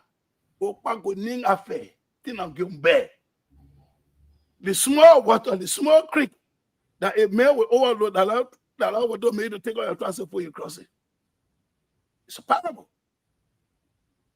And so we're doing comparison. And I said, there are there are or there will be, or there are two, from the way I see things, there are two major political, opposition parties in Liberia. I said the CMC is moving with speed, and you're not watching it. You're not looking at the CMC, it's moving well. So it will be the CMC and that of the CDC. So instead of you people working to ensure that President Baka succeeds, all of you are basically thinking about 2029. And then the 2029 will catch you with your pants down, and you don't never overlook the CMC. They are moving with speed. I am in the corner. Your baby shot, your guy rising on all your arms. You don't go to places. We go to places. And the ordinary people, I'm talking about bishops, the ordinary people keep saying CMC, CMC, CMC, CDC. So in between that, don't overlook the CMC. Do not. They are going from place to place. While we are saying that you're merrymaking, that we win, you will be dreaming. And so those are my statements I made, and I stand by them. I went one step further. I said, me in Liberia, there are two persons, if they were running for president, I would support them. One, former President Taylor, he came back here and said he won't become president. Whoever I'm with, I will leave you and go to him. But as God will have it, President Taylor is, so President but some folks in the United Party that are placed in high places will be the cause of their downfall. Because Racing has grown all under their arms. They are no longer listening. They are bishop. Everybody fighting to get money for 2029. So we say the public corporation is my public corporation. When it became your corporation, these are government functionaries. How will you personalize them? They no longer say the ministry around, there's my ministry, there's my corporation, there's my commission. Those things are not owned by you. They were created by law. I'll be senator. But to be led by a young people. But they're not just any young person. It got to be a young and prepared person. I said it start on that. Only two parties here now. CDC, how they call it all of CMC and CDC. Well, what is happening to CDC? I mean, I feel for them. I have supported Joe. We are through all my political life when President Taylor left from here. Because the United Party brought Taylor government down. So that you will not expect me, nobody could, I mean, to say I will support them. No. That's why I didn't join the party. I supported Baka. You brought us down. So you expect me to go join your party? I will not do it. We gave you 12 years. What's the relationship? Yeah, finish up. Go ahead. We'll give you 6 years. We'll give you another 6 years, like 18 years. Sometimes we have to change the narratives. It will always not be CDC and United Party. We got to change from that sometime. Like I said, I respect President Baka. I will continue to respect him because we are family. He married my sister. He has good intention for Liberia and the poor. Burming. That is uncompromised. Nobody can even come close to me with that. I believe in him. I work with him. And I know exactly who he is. But the vampires, I don't know what is happening with, and we got to pray because our presidents will come with good intention. President Baka got an advisor in the mansion. I trust their ability. These are qualified people. But the people outside, when the people finish advising this man, in my mind, the vampire go there in the night and try to confuse him. And you know, Stanton, I have a security background. They say whatever the unit does, the bossman will take full responsibility of the action. They see people today now they are rising under their arm. When tomorrow comes and they tell us that they will say we advise the president, he didn't listen. The same people. We have worked with presidents, we have lived with presidents, and we know how people behave. These same people today that want it done, they are bishops. When President Baka is no more there, and something happened, they say we advise him. Knowing fully well that they did not advise this man. I don't betray leaders, Staton. I've been with Taylor for years. I'm still supporting Taylor. I will never bow off Taylor. I went to President Ellen Johnson Sirleaf when she became president. She said, I want us to work together. I said, Madam President, I'll work with you. you president and senator, but on one condition. I will not come here to bow Mob Charles Taylor. No. He's my man. I'm the spokesperson for his family. If you agree, we'll work together. I said, because if I come here and gossip Taylor to you, bow Mob him, I will do the same thing to you tomorrow. So I'm not like that starter. I love Baka. He's a good man. He has vision. I know that. And I pray that he succeeds. But he has to turn around and look at some of the vampires and say, it's time for you to go. So Dr. Richardson, big. Let me squeeze this one in, then you can come in. Who are those vampires? Well, Stanton, you know me. I'm not going to hide. But I'm giving, now next week, call me back. I'm trying to do my list. We're trying to get the good ones from Unity Party and the bad ones. And we name them. That's nobody pulling phone and tell you for me and my family. I'm not afraid. Don't get me job. Don't do nothing for me. It's okay, but I will tell you the truth.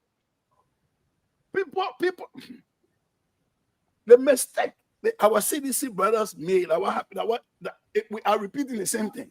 And it will not say it now, tomorrow. The Liberian people, all of us responsible. There are people right now that close to President Baka. They see every minute, every hour. They were doubtful whether he will become president. We stood the test of time. And we are okay, we are satisfied.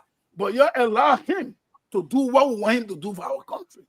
So that like I said, we but so that's we hear what you say. Well, how's your relationship with the vice president? Well, the vice president is my good friend. I respect him. He's the vice president of the country. We support him. We have no issue, no problem between us. Absolutely no. I respect him. He's the vice president of the country. Whenever I go to Capitol Building, if I go to the office, I will see him. We have met on many occasions. We talk, we share fun. I respect him. We have no issue.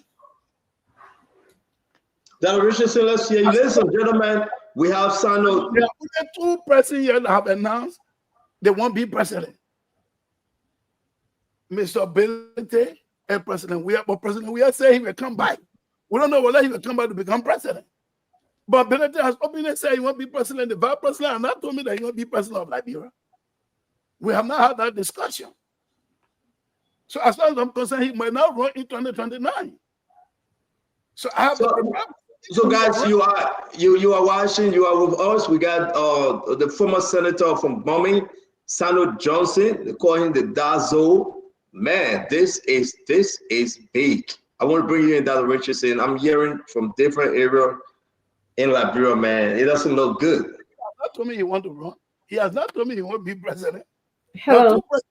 Is George Weah and how to call the man Musa Belati. So we will look at the two of them and make a decision. And nobody can stop me from making that decision. No. If I get ready to do that, I will go to President Baka and say, respectfully and tell you, Chief, I've supported you all along. I will continue to do this. I will always be there for you. I will respect you and your family. But 2029, I'm going on my own. President Baka respect me for that. He will not control me and tell me go to where. No. I have done what I was supposed to do for him. And he's doing what he's supposed to do for our country. Thank you. You're doing well. 2029, Chief, if you're running, I will support you. If you're not running, I'm gone. Wow.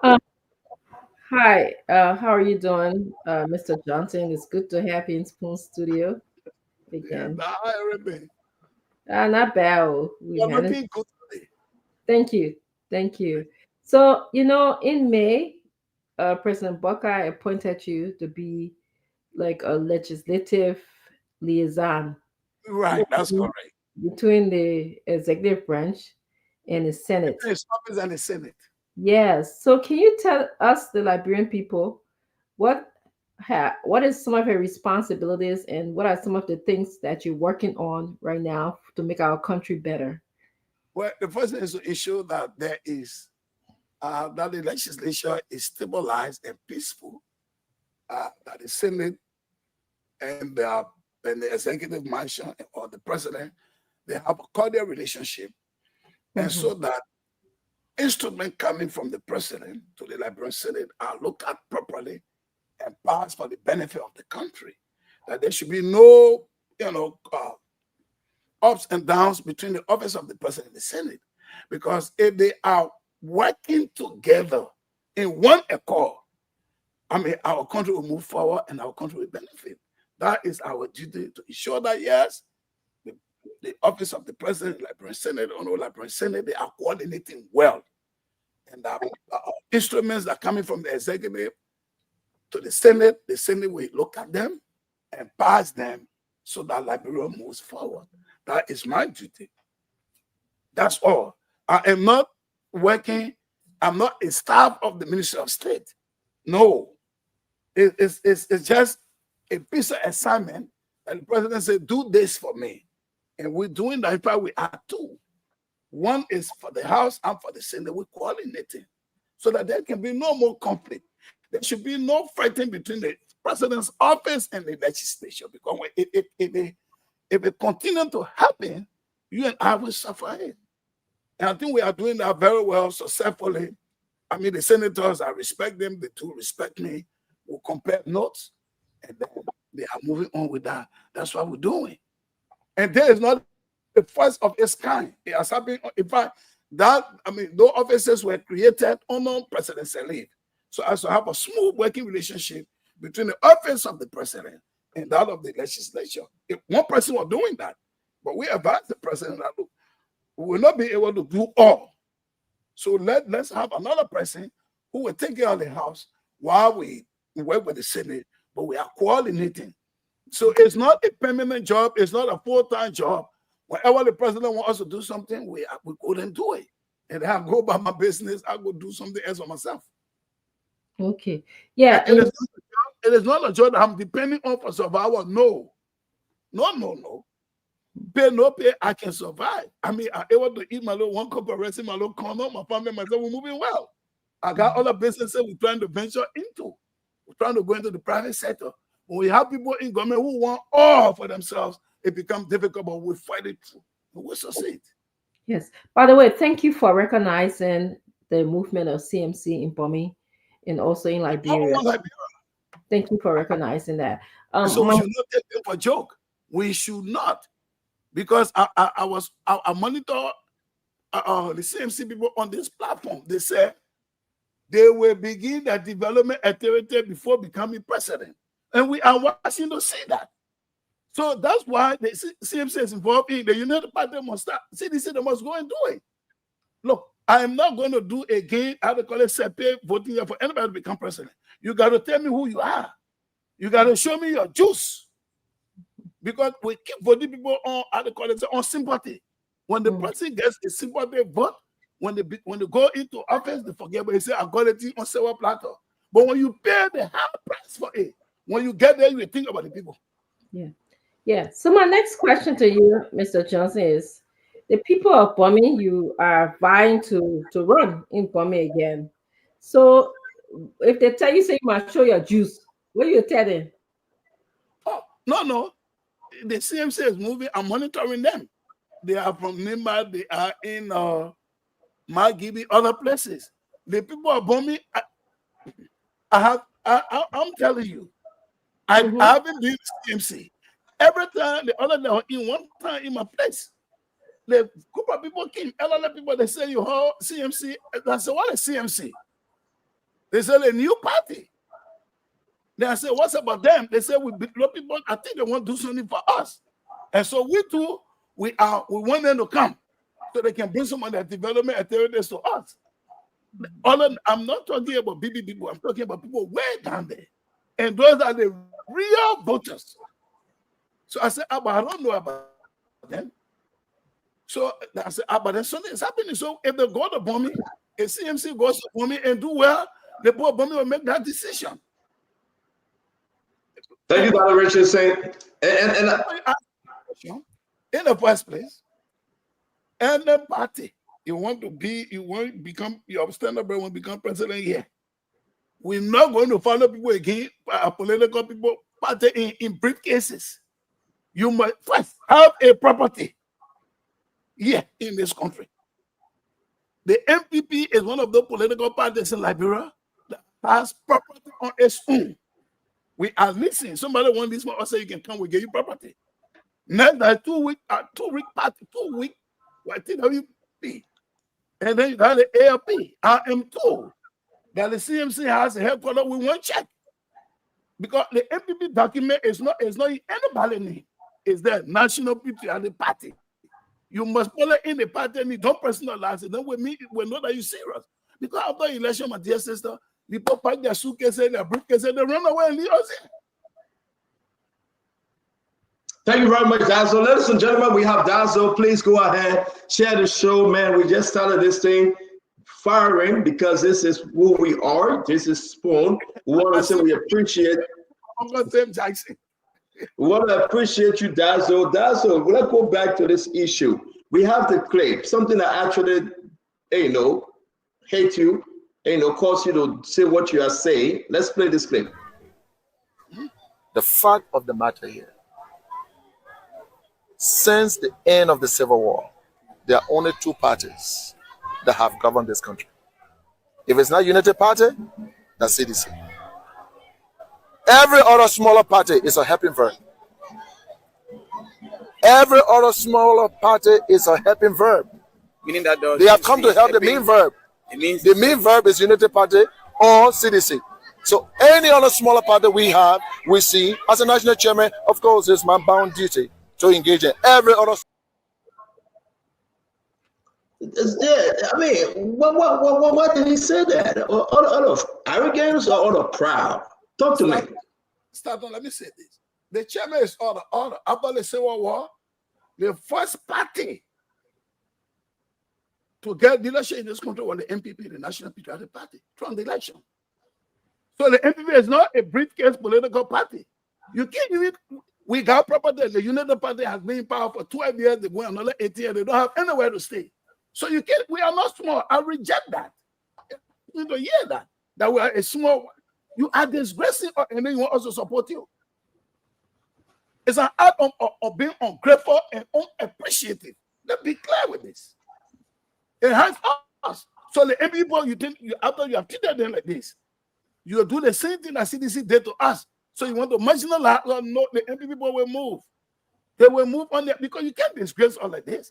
If the MPP have not joined you, you will not. CDC are going to dismantle United Party year 2023. But we will fail because we believe that President Banga coming will help, because we don't want a repeat of the CDC government. After we helped you, and you describe it in our form and manner, and somebody expect me to be quiet, will not be quiet. Then don't give me your food to eat, don't give me your water to drink. I can find it on my own. Wow, Fubi, let's bring you on, Fubi. I don't know. This is 2025, Fubi. 1 year, 8 months in this government. A lot of disgruntledness, a lot of breaking away, a lot of situation because there's no coordination. That's what for NPP. Curtin Donkey is talking.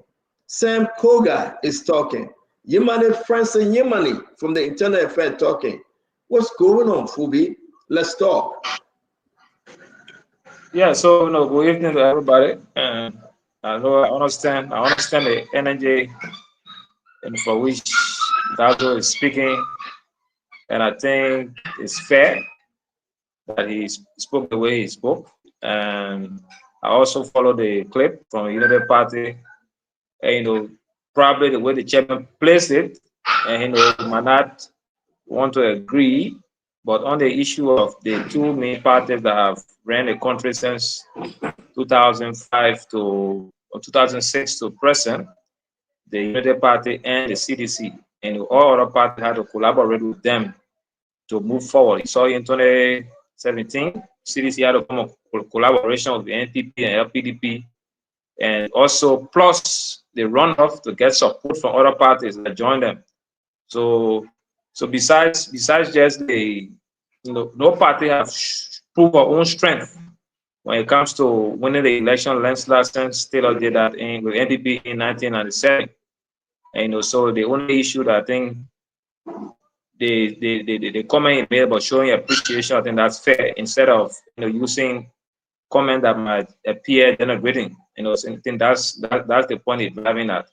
But the core issue about the two parties being the leading parties since the war, I mean, after Taylor left in the 2005 election, those are the two parties. But it's fair that at least when you take seat, you shouldn't speak in a way that we look down people. I think that their way is coming from. And I think we should all be able to take cue, and the chairman should also take cue of that, because people react differently. So something you might say that you think you probably just say out of joke, or probably you were saying it to push CMC, but at the end of the day, the ripple effect of that statement have hit other people, and they see it as an affront to them. So he just need to manage that, go back on the relationship that he built with those parties, and see how they can fix it. The politics, sometimes you will have some of these kind of talks, but at the end of the day, you have to reach out, but there's no permanent friend or enemy. So whatever they want to work with you, the MPP is not just a small party. You can say we took part in election in this country. We won. We provided leadership. We have president, vice president, speaker, and member of the legislature after the war. That was the first political party to win election in Liberia. So again, when they say it is a unity party and the CDC will disagree. So it will give you support, you respect us. That's all we want.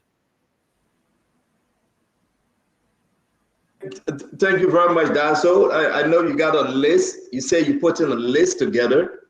Those individuals are serving as hyena and bringing problem between NPP and CDC, especially the remarks from Reverend Tappe. I'm going to call Reverend Tappe and ask him what Reddy was trying to say. Let me say, the NPP was in a collaboration with the CDC, but majority of the NPP people, most of us, went to Boakai to the rescue team, and we play a significant role in our process. Right after the election, we backed off from CDC. So all they needed to do was just give us the respect that we deserve. All the parties that went to Unity Party, the bigger party among them was the MPP. We got to be real to ourselves. It's not a joke. And we took good number of our people, and the people we took from the other side to go to to the rescue mission. These are people who poor vote. How you think we want bombing came in Bapolo? Because we had a crack team.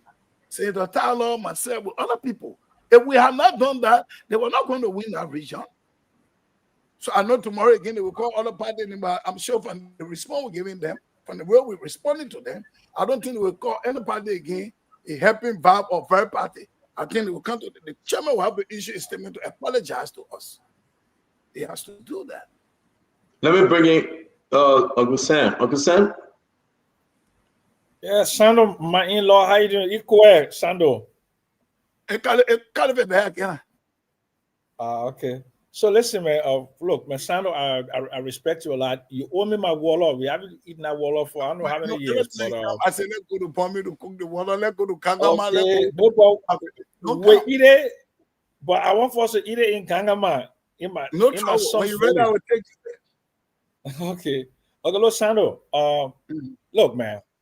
Here is the thing, Sando. You and I know that the old man at his age doesn't have the adrenaline, doesn't have the energy, right? I disagree. Clearly, but let me finish on now. That, I disagree with you. My man, at 72, let me finish. At 72-year-old, I have gone, I ran. That old man, that 82-year-old, for me to get out of bed, it's hard for me to get out of bed. So I understand what you're going through, but let that be very clear. The children are running it. The Unity Party children are running the government. You understand that? The Luther Tappe, the Mo Ali, the Stephen Johnson, all the children are running the government, right? They don't look at somebody like you from MPP, a disciple of Charles Taylor, as somebody that they may want to collaborate with to run the government. So you see the terminology that Luther Tappe used on you, like you guys are like munchkins, you're nothing, So it's clear the indication that they don't look at you like nothing. So Sando, why we can face our MPP party so we can beat everybody in 2029? Why you want to go keep putting yourself on the man and the man not respect you? Why you were doing like that? we put the MPP together, but I know I am part of that party. I'm not sure the MPP will want to put up a presidential fight in 2029. How you know I don't want to run, Sando? How you know I don't want to run? Uncle Sam. Uncle Sam. How you know I don't want to run? Uncle Sam, let me answer your question now. We got a lot to cover, Uncle Sam. My man, Senator Johnson, Senator Witherspoon, that MPP been there with talking. You can do that in under another segment. We got to run with Sando. No, but seriously, Sando. Seriously, Sando. The man and I respect you. The man and I care for you. Let's face our party back. That's what I said. The Gola made me a parable. Let me say again in Gola.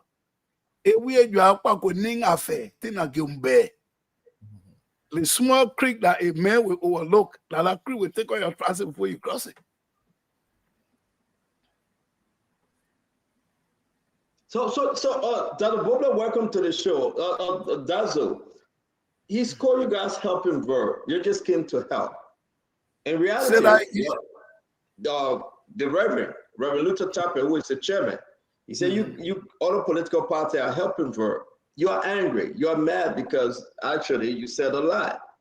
And but my takeaway, you said if President Bouakai is not in the race, you are not voting for Unity Party.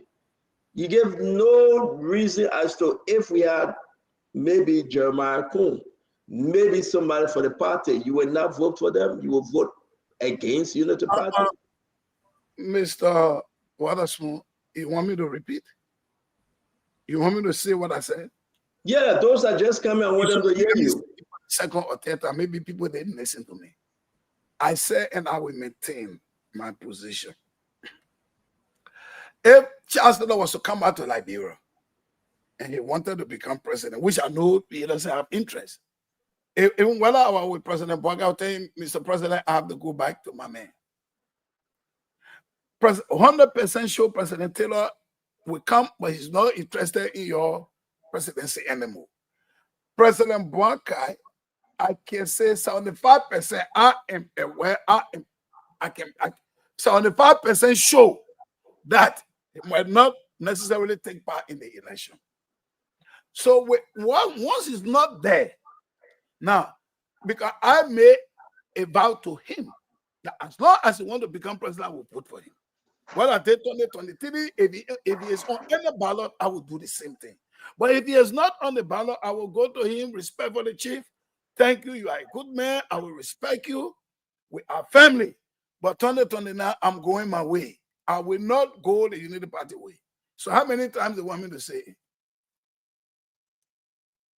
Because as I'm concerned, nobody in Unity Party has approached me that they won't run. I have not heard anybody from Unity Party saying they won't be president. There are two presidents here talking about the presidency. George Weah and Musa Benedict. So we have a choice to look among the two and choose the one we want to choose. And nobody's going to stop me. That's my right. But Sandra, let me ask you a quick question. You are also saying that you will not be running on Unity Party ticket. Am I correct? No, I made that very, very clear. I will not run on Unity Party ticket. But Sandra, let me just ask a second question. I beg you. Sando, 2025, you don't think this is too early to be talking about 2029 when you got a country to rebuild, when you got Zogos to take care of, when you got children to send to school, when you got all the things to do, you're looking way to 2029. Why are you wait small self? Uncle Sam, I am different. I'm not in government. I do not have a statutory responsibility compared to those that are there. That's what those that are there are the ones you should ask that question. They should not be thinking about 2029 now. They should be thinking how President Bouakai said it, I think about 3-4 months back, that there were people in the government that were thinking about 2029. If they want to do so, they must resign. Because then they were not helping him. He said that. I'm buttressing what he said.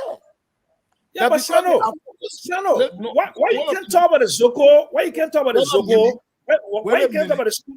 Well, let me finish. Why you can't talk about the Zogo? Why you can't talk about the school children? Why you can't talk about the poverty in the country? Why you can't talk about all the things?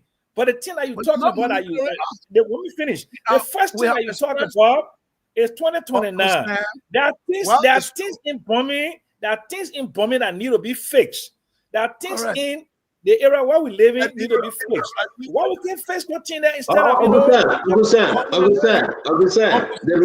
The man talking about what he want to talk about, Uncle Sam. He's not a government officer. He's not working in government. Uncle Sam is not monitoring. We are concerned about the Zogos. We are concerned about the drugs. We are concerned about corruption. We are concerned about people not willing to deliver because they think about. We have expressed these things. So what else you want? I can't tell rather than to be there. It's honor to tell them, no, gentlemen, leave to disarm the president himself said it. That people in his cabinet or in his government who are thinking about 2029, they must resign and go do 2029. I'm not in government. So leave the minister job, leave all of those jobs. Say you want to think about 2029, go and do it by yourself. Because you are thinking about 2029, you are not performing up to our expectation. That's why the people are complaining. So let me bring it down to Bobler. Folks, continue to share the show. Yes, indeed, we started a little bit early. Because we had to go straight into this conversation. We got a lot, and we're going to hold Dazzle for the next 17 minutes. He said, Stanton, I can only give you up to 10 o'clock. So we really do appreciate you, sir. Dazzle Bopla, do you have a question or comment for the former senator? Yeah, good evening, Stanton. Good evening to my fellow panelists. Senator, good evening. Thanks for being with us tonight. Appreciate you being on the show. So you were a senator. You had this opportunity to lead. And during your time, what would you say was your greatest accomplishment as a senator? Well, we did a lot of work. You must also understand, now going back to the legislative politics, a legislator has a specific role under the Constitution to perform. That's why we're elected for. And I did that to the best of my ability. And I have no regret with work because they were assignment, they were things assigned to us under the Constitution to do. We are not responsible to build road, build hospital, build clinic. No. Every legislator has a specific role to perform in keeping of the Constitution, and we did that expeditiously to the best of our ability. So your greatest accomplishment, Senator, will be what? We passed good laws, we did our oversight, and we did our representation. Personal assistance or things we did personally, we will not bring them to the national debate because many people say, well, but that was not your role. Your role was to do this. And so we performed those tasks very well. Very, very well. Okay, thank you, Senator. You know, I was in charge of the Western Cluster during county development agenda work. And I had the privilege of spending time with the people of Kipmount, Bapolu, and Bombing. And I spent much time with them. And I saw wonderful people, good people, but I saw a county that needed so much help. You are from that place, and the people know you, they respect you. You had your tenure as a senator. And you know, Senator, one of the great marks of a good leader is that he or she will mentor other people and pour into them. Why don't you consider taking one or two young Bombing citizens and mentoring them, pouring into them, and maybe encouraging them, giving them an opportunity to run for the seat in 2029? Have you even considered that? Well, listen, our young people have been grown up, and most of them, they well-learned, they've gone to school, they have line. Most of them will not have the interest in because to become a senator, to run the, everything, the entire process is associated with money spending. And they might not have that advantage, right? And so that's why we try to put them into places that they will, so that when we leave in, they will think, oh, there are a lot of brilliant young people from Bombing, brilliant, smart young people. We respect them. They have the capacity to lead. I mean, they have the ideas to lead, but they must have the financial capacity to do so. If a brilliant young man came before me today and we did an examination, he has all of the capacity to become senator, we'll let him go. So we're not depriving them.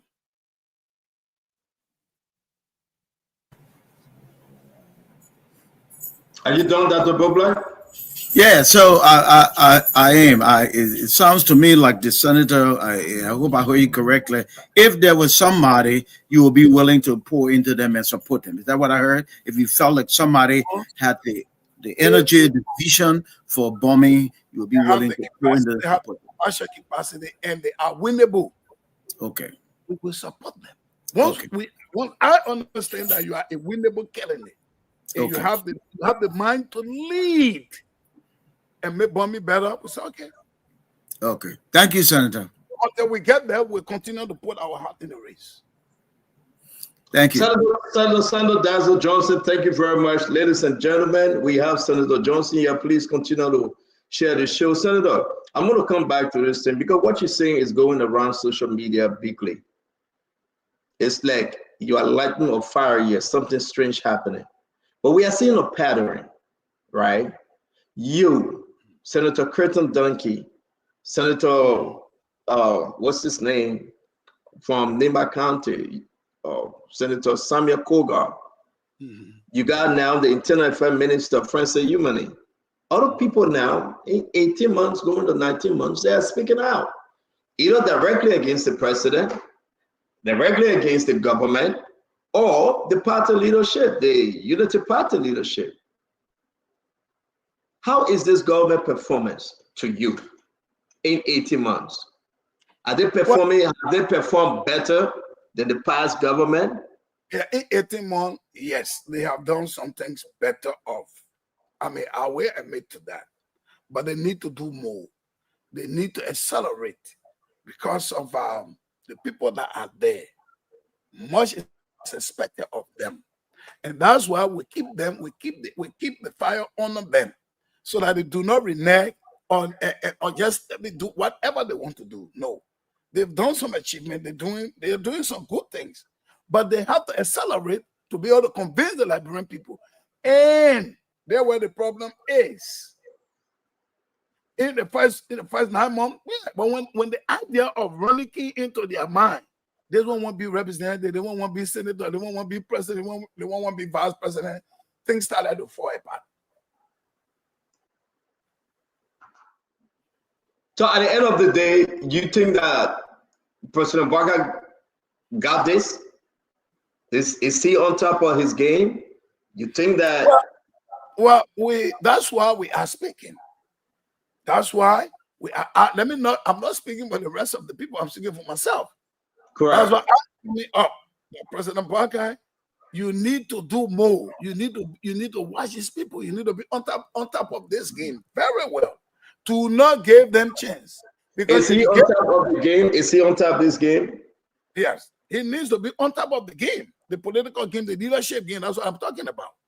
But if you allow them to have their will and do what they want to do, the blame will be on you. And the simple will say, we advise the president, he didn't listen. Because he alone will not do his stuff on. He's the president of Liberia. He needs all the people to come on the table to help him. And you got to be strong on them. You don't, because once you allow them to think that they can have their own way, we have problems. Then your agenda will go down the drain. So at the end of the day, before bringing Dr. Richards in, I would say this to you. Listen, when someone see you in the darkness, they run because you're dazzled. Yeah. When someone see you in the light, they rejoice because you're dazzled. Right. It's something about you. And you are very bold and straightforward. You are telling the president, you're telling the government that you guys need to wake up. You watch us all every day and I say the same thing. I know those folks in government that you are angry at. I know those folks in government that you really want to call their names or something holding you back. Since you make that announcement, a lot of people call you, they reach out to you. They try to say, my man, calm down. Am I correct? No, they can't. They But they have reached out to you. Am I correct? Well, no. They cool. Maybe they will be thinking about that because they know me. You reach out to me now for what? And they wouldn't want me to expose them because they know that I'm almost at the point where names will be called. So you calling me to tell me to do what? I'm telling you what I said. With the exception of what President Barker asked you to do for him and the country, are you want to do? I mean, are you looking for receiving another appointment job in this government? No, Stella, we are almost going to the third year because we finished with about 2 years now, right? I have interest politically in Bomi. I'm working towards that. I am doing other things that I'm okay with, right? I mean, I'm better off now than because I'm not stressed. I mean, I'm doing what I want to do. I'm a bossman on my own. And so nobody's giving me instruction to do what I want to do. I do exactly what I want. So I'm okay with that. I'm a bossman on my own startup. I have my own office. I got my small staff. We're moving on. So what else do I want? All right. Mr. I'm not taking photo back to go anyway. I'm sleeping sound. I'm okay. So, Mr. Johnson, or anything that will stress me. I'm okay. So I beg you, Dazo, let me interrupt you. Dr. Richardson, let me do this. I have the Unity Party chairman, Reverend Luther Tapper, on the phone. Let's hear him. And I think he need to clarify. Reverend Tapper, thank you for joining us, sir. How are you doing today? Well, thank you. And to you and the panelists, I'm very happy. Just came from work, tired, but I saw your text and I thought it's important to be on the line with you. Yeah, thank you very much. I have the former senator from Bomi, Sandro Dazo Johnson. He appeared on the Punch FM this morning, and he said something that interests. There you go. He said, Unity Party ungrateful, only Barker stands tall. The former senator. And when I asked him, he said, Stanton, I will come on the show to speak on this thing. And he's in studio right now in Liberia. He's mad with the comment you made that all other parties are helping verbs. The only bigger two political party, that Unity Party and CDC. So he's listening to you. I would actually give him the chance to tell you his dislike, then give you the time to respond, if you don't mind, sir. Do you want me to respond now? Let me allow Honorable Sandro Johnson to tell you exactly what led him to speak. Honorable Sandro, we have the chairman. Well, yeah, of course, good. Now that the chairman is on, we said this morning and we maintain that the manner in which we were described, we felt overlooked, and we felt that our efforts that were applied to bring the Unity Party or to bring the Unity Party to power was not appreciated by the leadership of the Unity Party. And that, so we see that as an act of ungratefulness and being unappreciative to us. And our father said, then the only person I think that is better off is the president, because he called us and told us thank you. The United Party has not done that to us. And when we come and describe it in our form and manner, no, it's unacceptable. And I said today, I came back, I gave some small clarity that it might not be all of the people, but a good number of the United Party people are not showing any sign of being grateful to us. So I stand by that. That's what I said this morning. Reverend Tapper, that's Senator Dazo. You want to go ahead and speak to what you heard from him, please? Yeah, okay. Well, Senator, thank you. How I wish as a political person and a big brother, I wish you had called me earlier. And let's talk about some things that you may have heard on the news or in the media What is being spinned is taken completely out of context. Senator Johnson, I know very well the role you play in Bowman County. I know very well how you stood with us. I will not be ungrateful to describe you in the terms you think you have been described. If you feel that way, if you come across that way, it is blown completely out of context. I would never do that. We don't treat our allies with disdain and disrespect. If you feel that way, that was not the context in which I made that statement. And so you and others who felt, oh, the chairman went on the air and it's very, UP people are very, very proud and thinking that they can make it with that. No, that's not the point. I'm a professor. I use idiomatic expressions to describe situations. This whole thing that has been spinning around the media in the past few days was made in Nimba, where I was dedicating a project by the Living Water, 7.1 million for water and sanitation for the people of Nimba.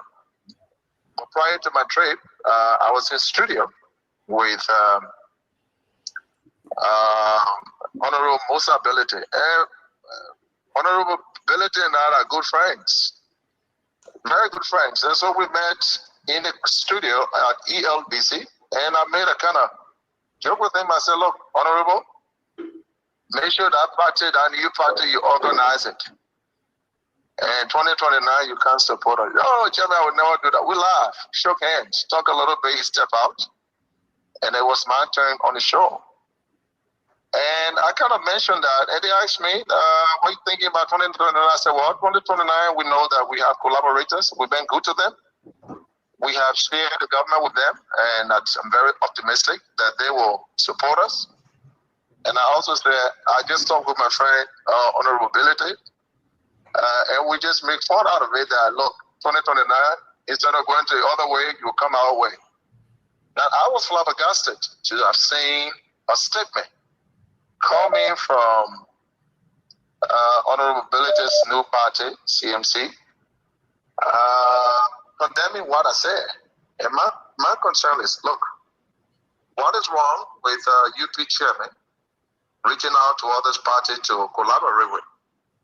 And I was shocked to introduce that, all right? When I went to Nimba for the event of the Living Water International, where I'm an international board member, I was asked by the journalist, what do you think about Musa Ability's statement? I said, look, we are friends, but I just want to describe the Liberian political landscape.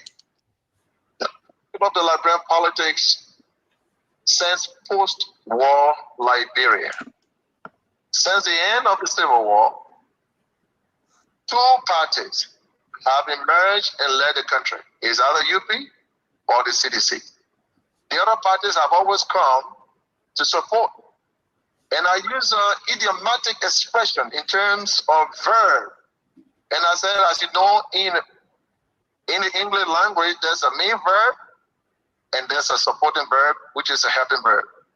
Since the end of the Civil War, the Liberian political landscape, the Liberians have come to embrace the two-party system. It doesn't mean that we're not practicing multi-party democracy, but only these two parties have ruled the country. The rest of the party, they either support you, and when they support you, you win. When, for example, MDR supported us 2005, 2011, we won the presidential election. When they supported CDC in 2017, CDC won the election. So I was just expressing an idiomatic expression to the journalists and the people. Look, these two parties will always be supported by the other smaller party. That was not in any way a denigration for those who have supported us. Big brother, I can't do that. That's not who I am, and I'm not an ungrateful person. We know the role you play. We know the role that NDR play, and all those smaller political parties that join us to have this government. So if that came across to you like, oh, the chairman is denigrating us, please. That's not the way I meant it, please. I just want to make that clarification. But again, Reverend, let's hear from Dazzle. Dazzle, I think the Reverend was very, very clear. What say you? Well, the Reverend, Reverend Tabe is my friend, and I respect him a lot. He knows that. Now that he has apologized, well, we will look at it. He said, we're sorry, he didn't, think of, look at it the way we are looking at it. But the statements were made, we have made ours now. So we've been moving on. I mean, when the man tells you, I'm sorry, there's nothing you can do. You can't go beating. You can't continue to. He said, we apologize for what we said. So you don't expect me to keep beating on him and knocking him. No, I respect his already. Thank you very much, Dazzle. Reverend, you got anything to add? Thank you very much for even coming on. We do appreciate it. Do you have anything to add? Thank you. Senator Johnson, you and my second along, we got to sit down and be better and smart better, man. Don't mind some of those things that have been seen out there. It's an attempt to hold a hole, but please don't feel that way. For you and others, we can never overlook the efforts, your own contribution, and I just want you to know that we will never treat you that way. Thank you for accepting my explanation tonight. Thank you very much, Reverend. Thanks, man. We'll talk again. Have a good night. Thank you. Thank you. Yeah. All right, there you have it. I think, listen, we, as a Christian, I like how you put it, Honorable Son of Dazzle Johnson. I choose not to go further because the Reverend. Yeah, that's what you have to say. Yeah. Yeah, so, I mean, the chairman spoke. I mean, so we move on with that. Thank you very much. You want to add anything else? Because we up to the hours with you. I don't want to keep you too late. But unless some of your panelists want to ask, then if not, or they want to make a statement, I can do my closing statement and move on. Okay. I mean, but on this topic between what the Reverend said and how you responded, for me, I'm okay. Man to man, he came on. Sorry for hearing it differently. He apologized. The country heard him apologizing on this network. There's so many people watching right now. You were angry. You have right to be angry. The country heard you as well. Now you guys can go smoke the peace pipe, and then you can hash things off. Other than that, Dr. Richardson, you want to add? You want to say anything while we have Senator Johnson here? Well, my comment I have is not directly at Senator Johnson. I just wanted to say to the Unity Party chairperson, Mr. Tape, or Reverend Tape, that he shouldn't believe that because the Unity Party and CDC Party have always been in power, that he can overlook other political players in the Liberian landscape. He should not take that for granted. But I'm happy he came and apologized and said that he was taken out of context. So I just wanted to say that. And to Honorable Johnson, I wanted to ask you a question. Now that you have been appointed by President Boakai to be the legislative liaison, are you in favor of auditing the Senate? Well, not only the Senate, we believe that the legislature should be audited, not only the Senate. I mean, and these were things that when I was in the Senate, and I can remember very well, Senator, my little brother and friend, Senator Doris Dillon, started that process, and I was one of those presidents or senators that gave a support to that, and I hope that can continue, so that so many speculations can be laid to rise. Because the legislature is responsible to check and balance it. We have to do that. So in order for me to say I'm clean to say, start don't take the code from your eye in the library, let me move my own from my eye first. If I move my own, if my code is removed, I will be man enough to remove yours. So I think it is good. And most of the senators and most of the representatives, they are up for an audit. And the audit should not only be yet, should not only be under the Boakai administration. Let's start from as far as early or because of the statute of limitation, we can say from George, we have time. Let's start, or you won't go as far as Taylor days, we agree. The legislature needs to be audited so that the Liberian people can know how their monies are being spent. I support that. And I think most of our colleagues are supporting it. But I don't want it to be a crocodile support. Crocodile support means you're talking, but you don't want to do it. That the crocodile support there. Say, I'm supporting it, then go to it with your everything. Don't say it, then in the near you are. Then it wouldn't work. And I think most Liberians are waiting for that. So I would be glad, more than glad, the day it is announced that the legislation is going to be audited. Let's just say from recent time, from John Weah time. Let's see what happened in between there from former President Weah time up to present. Let us know what happened. Thank you. Thank you very much. That's it's good having you, man. We got to let go of you. I'm so happy that you came on. And we're going to move on to the other conversation for tonight. I do appreciate you, Dazzle. I know we'll talk tomorrow. You're running in Bombay County. You say you're going to run. Snow will not be in Bombay County. This is a whole big one. Snow going to River says you're going to say you'll be running against Richard Devine. Richard Devine, you will be running against Richard Devine. And that will be the big thing. I'm hearing that Alex Tyler and his brother from Transport Ministry, Salif Tyler, they are all supporting Richard Devine. And I also believe, go ahead. Don't let them go ahead. They are all my brothers. I respect them. We are cool. We defeated them before, and I'm sure we still have the capacity to defeat them again. That's the beauty of democracy. I call it Senator Tyler with a talk with a chef. I go to his place. We are cool. I told them 2029 campaign will not be like in the past. We'll come from campaign, we'll all go sit down in the seat and drink water and eat.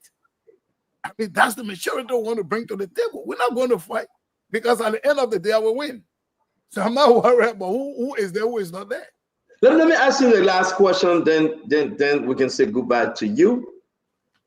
Why are we still having a Western cluster around? With all the noise that were made, why is Western cluster still operating like they are operating, making more money?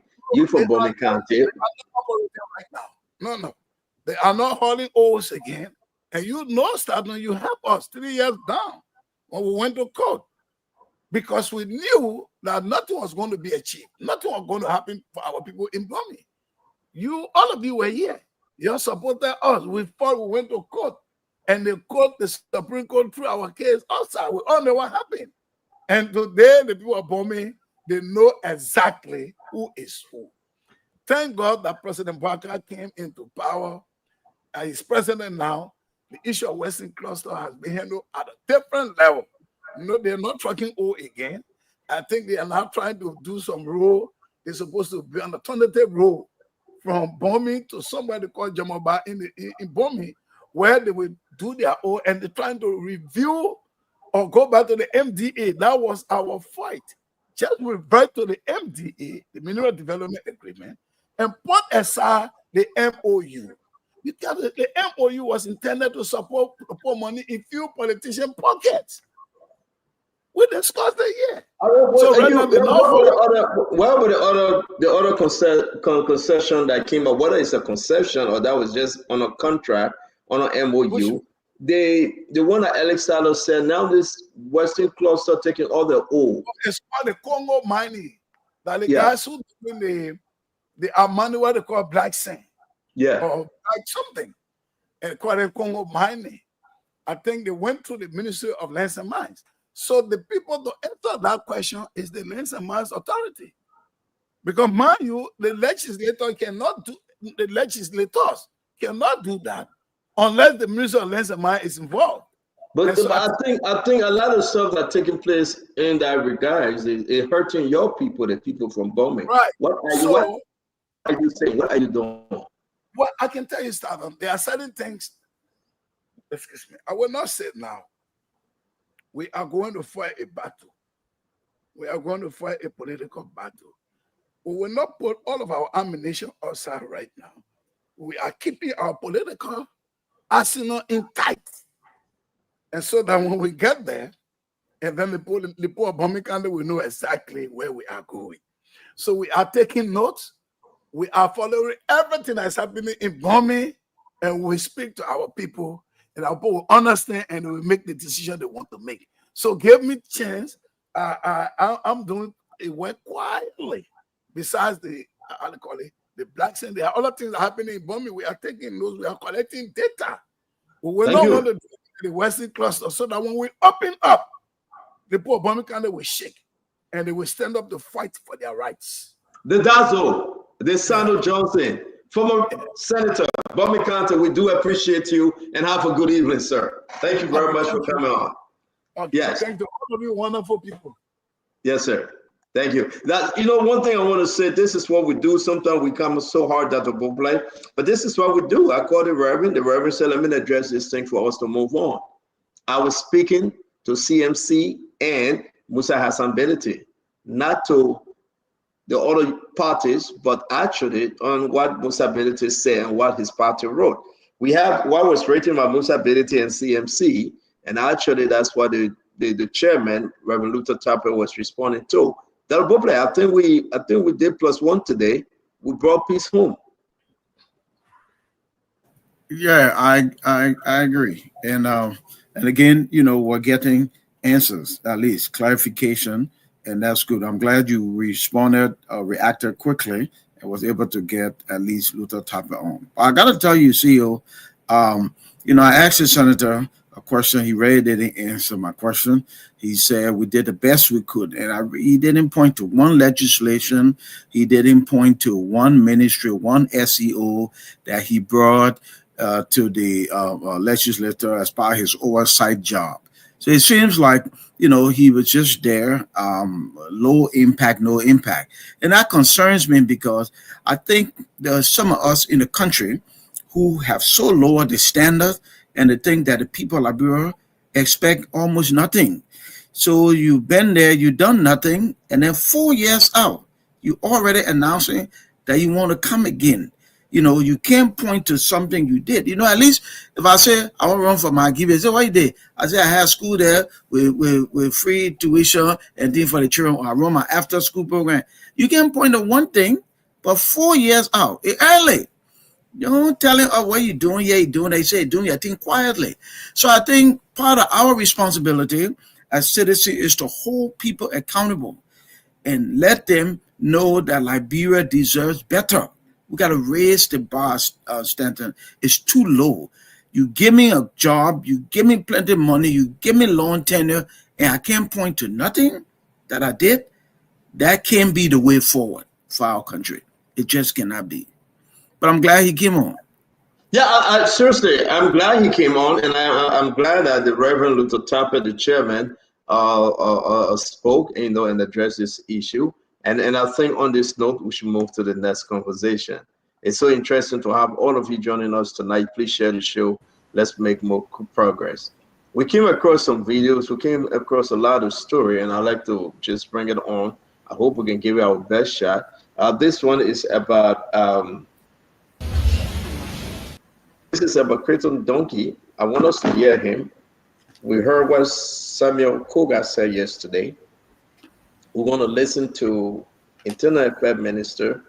There's a lot of individuals having cold feet now, but they are speaking up against the government. Let's listen to Senator Creighton Donkey from Sano County. But because of the smear tactics, that's why I'm angry with the president. And I said the last time, and I continue to say. When George Weah was elected, everybody was happy. 15 counties, 14 voted for George Weah, under the hope that he was a young man and he was vibrant, that he was suffering before he became a football star. He knows what suffering is, and so he will hold that in his heart to fight for the poor people. And so overwhelmingly, everyone went to vote for him. Only Lofa did not vote for him because of Boyka.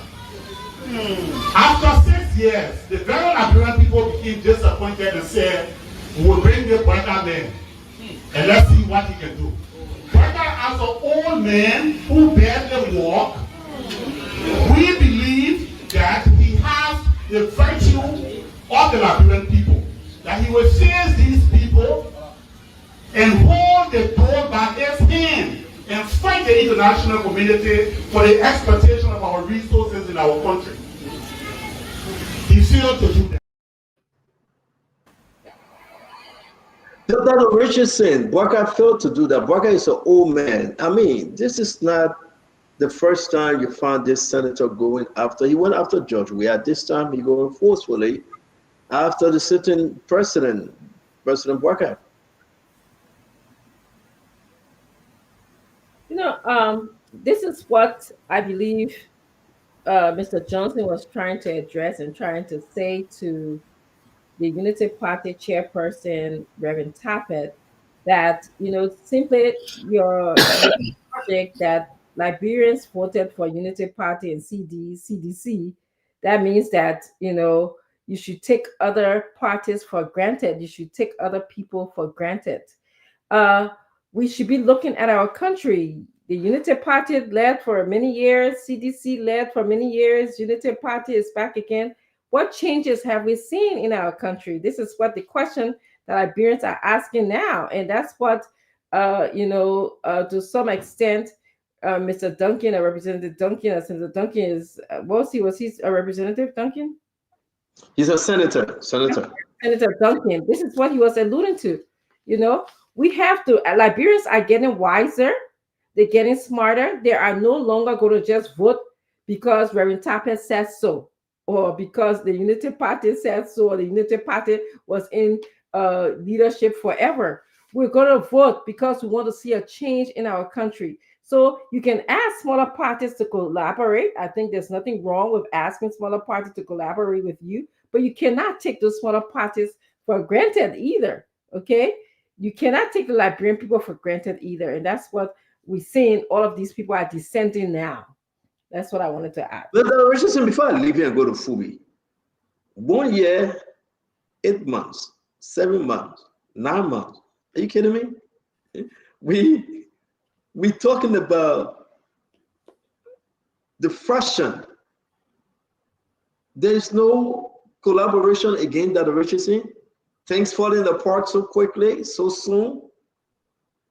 I mean, you hear people like Dazo, even after the apologies or whatever Reverend Tappet said, Dazo spoke and it went viral, that Richardson. People are not satisfied. Quentin Donkey speaking, we're playing human friends say on a clip. They have disenchanted, that Richardson. Don't you think it's too early for people to start feeling like this? How can this government cash out? Well, Senator, as you know, the people are thinking about the bread and butter issues. They are concerned when the president says that, you know, we will develop the roads in our country, you know, and then we see the next day the president who told us that he was going to take wheelbarrow to work is driving a luxury car. You know, people are concerned. They're connecting the dots. Okay, people are concerned when JFK starts to charge women who are expecting, or women who are going to have a baby, a fee. People are concerned. Okay, so when the president takes about 20 to 40 persons on a trip with him, that they could have done by Zoom, that they spend money that they didn't, Liberian people's money that they didn't have to spend. People are concerned and they are connecting the dots. So when you hear people complaining, they're asking themselves, how is Liberia better? We have had the Unity Party, we have had the CDC Party. How have our country improved? What the bread and butter issues? Okay, are people eating more than one meal a day?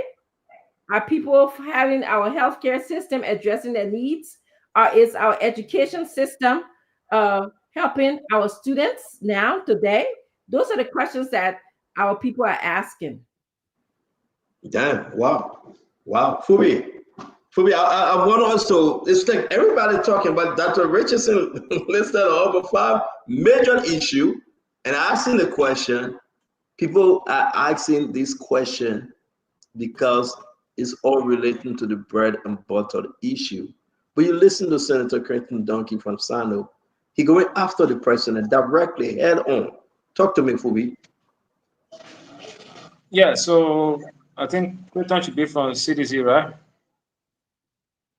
Yeah, he was. He said he's no more, but he was. Yeah, so I can understand the way he spoke. But in a nutshell, the to even address the president that barely walk, that I understand from where he spoke. But I think there are a lot of issues that are taking place. And like you asked the question to Dazo, and I think I've said it here before.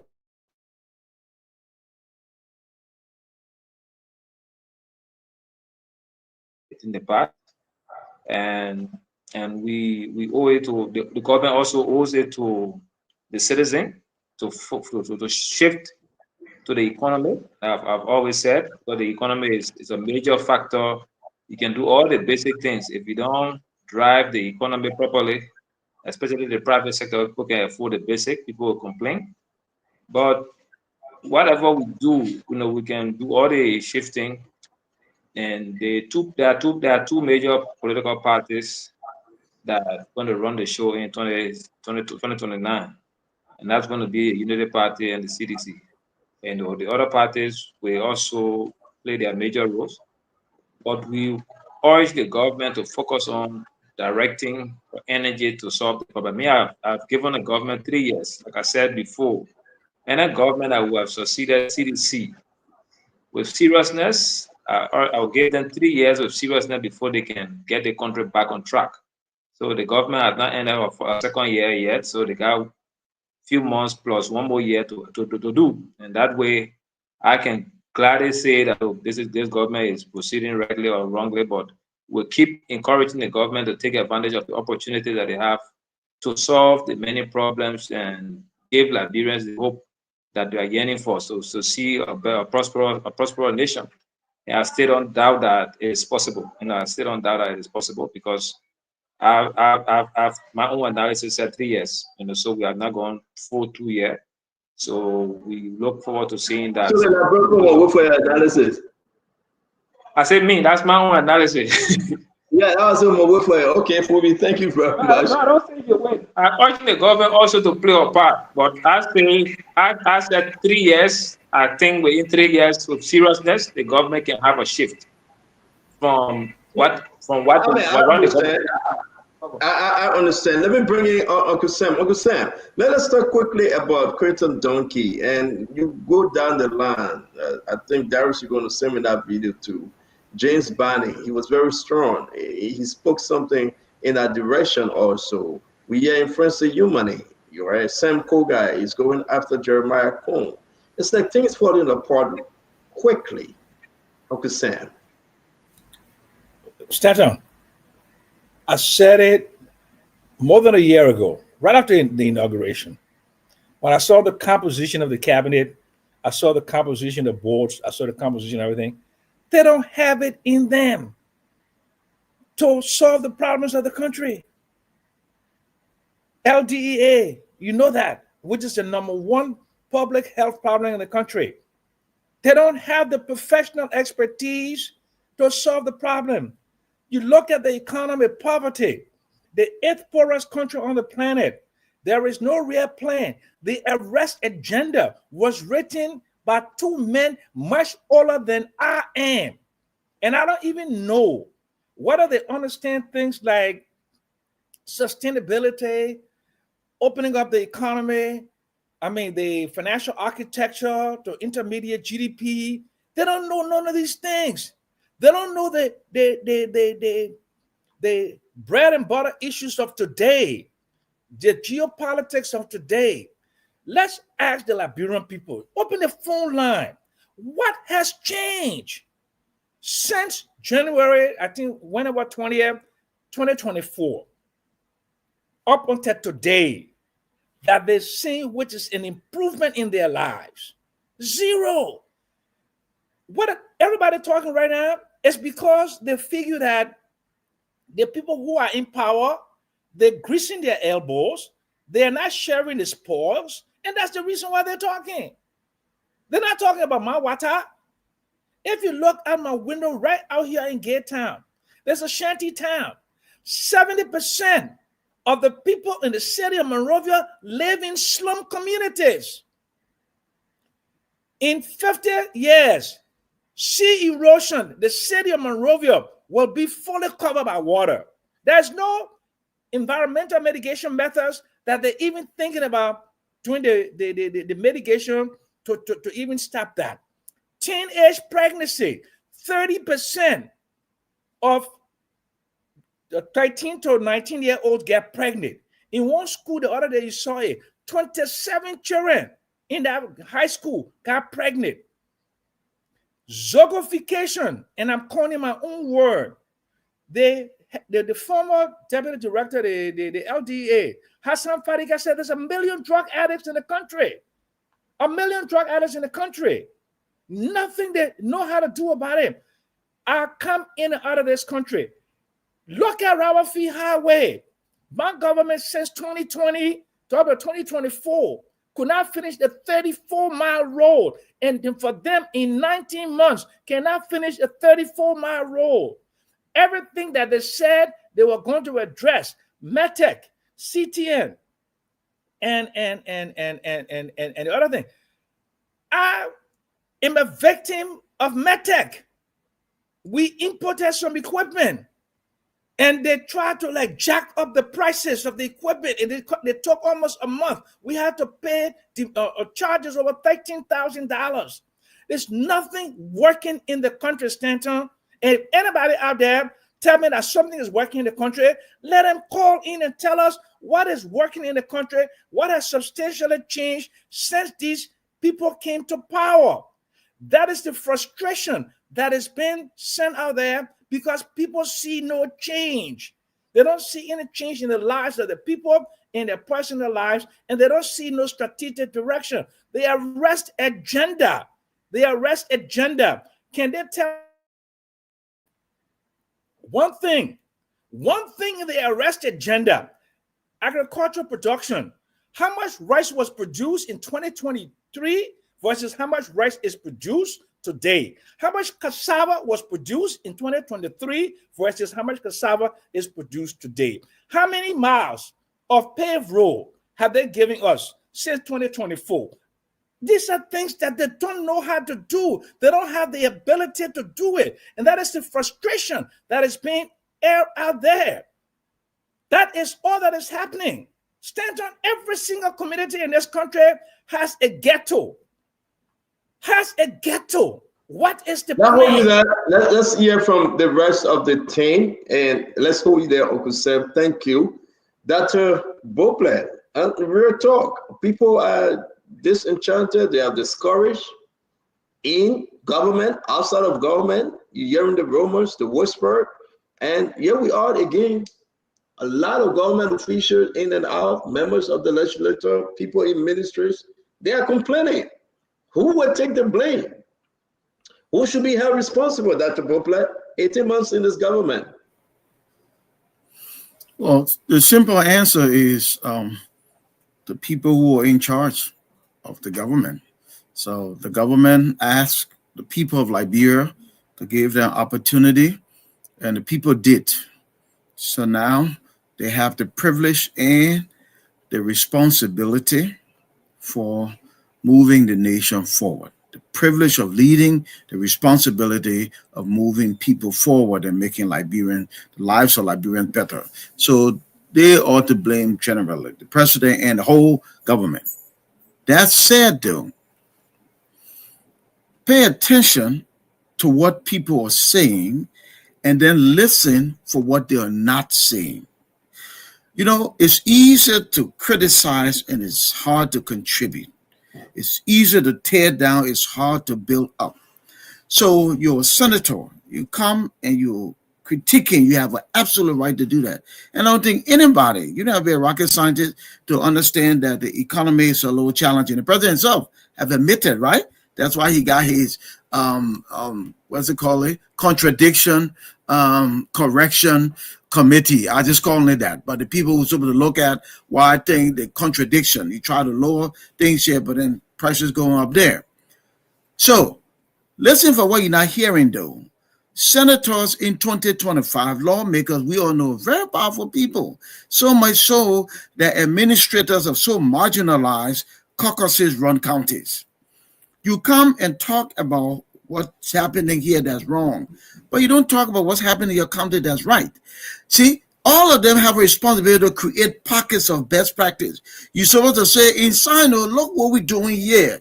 We are growing rice over here. In 4 years, we'll be self-sufficient for our country.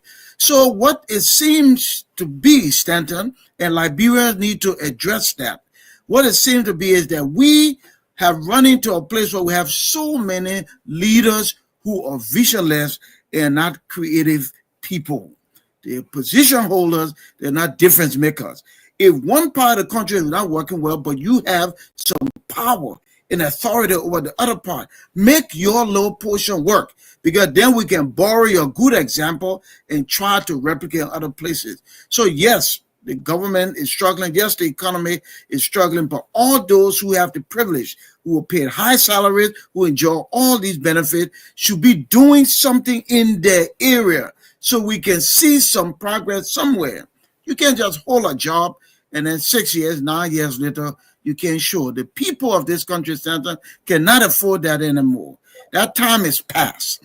You got to put up or you got to shut up. Don't come lecture us if you can't point to anything you're doing that's appreciable and remarkable in your own area. I'm sorry. We need people who can show some results.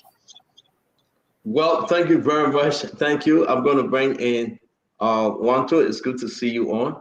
Thank you for joining us. Great. It's a great pleasure being back. It's interesting because a while back when the same senator made a very critical statement on former President Weah, the government paraded with it as an accomplishment. For the last almost 2 years, the most critical accomplishment for this government is campaigning towards 2029. You ultimately will not achieve anything.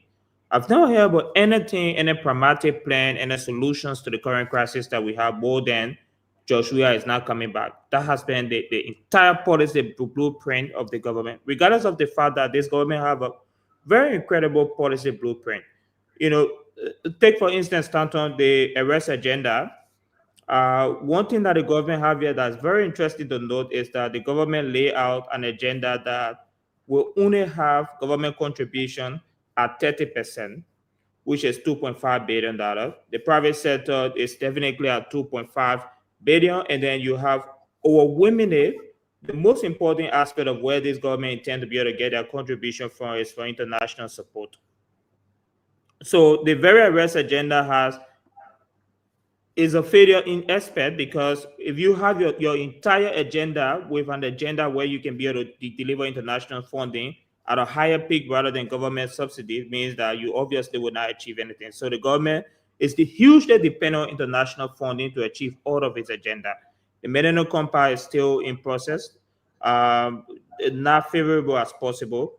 We still haven't seen tangible, impact from the government in terms of raising of revenue for state enterprises, and there is extreme challenges. So the senator is right. Unemployment still have no solutions in Liberia currently, especially when it comes to youth unemployment in this country. The Minister of Youth, unfortunately, was on air. He said this is not the role of the Ministry of Youth to provide jobs for young people or whatever case it is. Private sector is being stalled in this country. The jobs is also one crisis that we have, but beyond just the jobs, there's even right now as we speak, we definitely need to ask the Ministry of Gender, Children and Social Protection why they stop putting out the annual rape cases in this country. We don't even have the annual rape cases in this country for the Ministry of Gender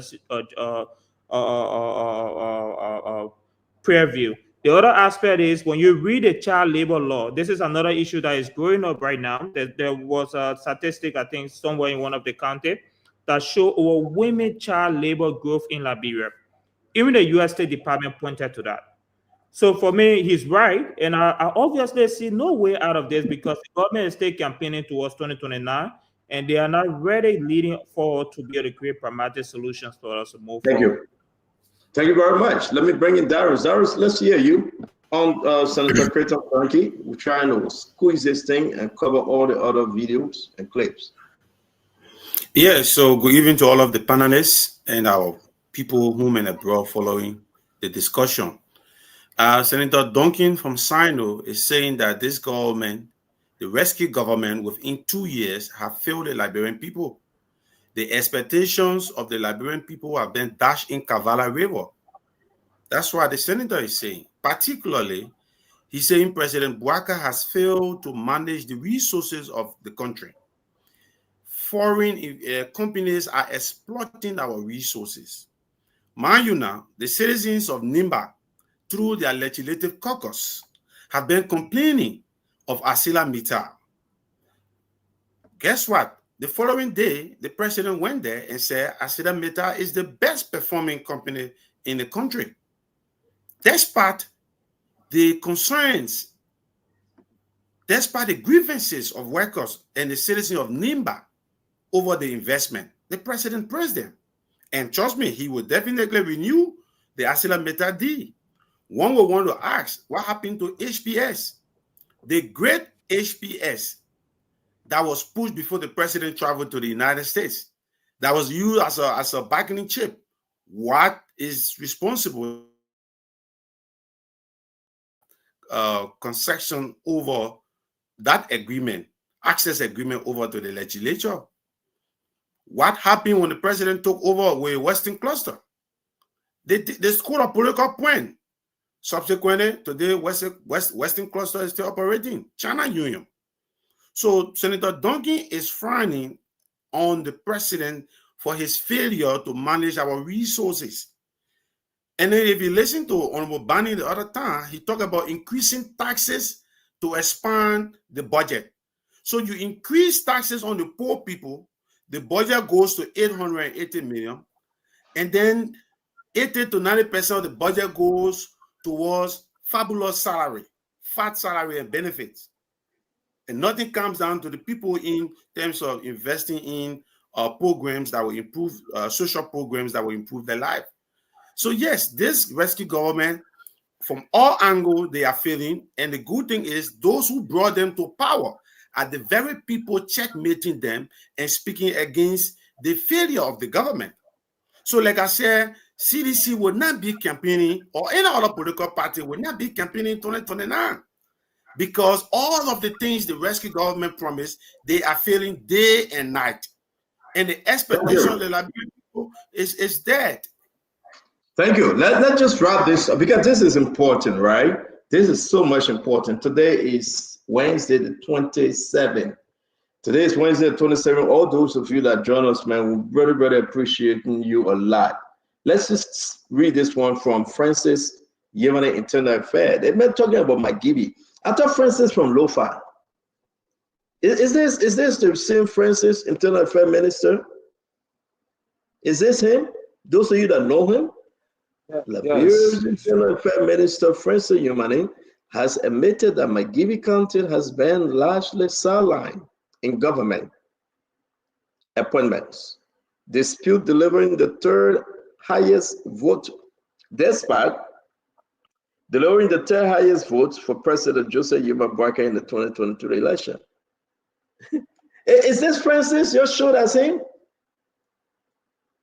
The man saying despite the people gave President Bouaka the third highest vote, President Bouaka refused to appoint anyone from McGibby. No, I don't believe it. Maybe front page made a mistake. So let's find the clip. It would be better for us to see in the video, yeah, him. What's going on, Francis? I thought that your Uncle Bouaka. The man is reminding Unity Party, we failed the people of McGibby.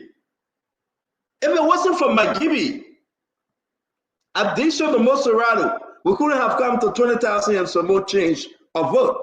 You know that. McGill won in McGibby bigly than any other senator. But yet and still, those people that voted for McGill rejected George Manabush. George Manawia, excuse me. And at the end of the day, guess what happened? They voted for Joseph Yuma Bouaka. So I was looking for the video. There you go. We are aware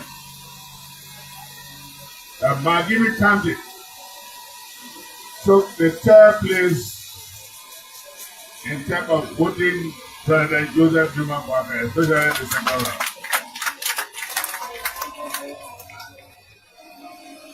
We are also aware that politically, McGibby has not gotten the full share of the cake in terms of appointment in government.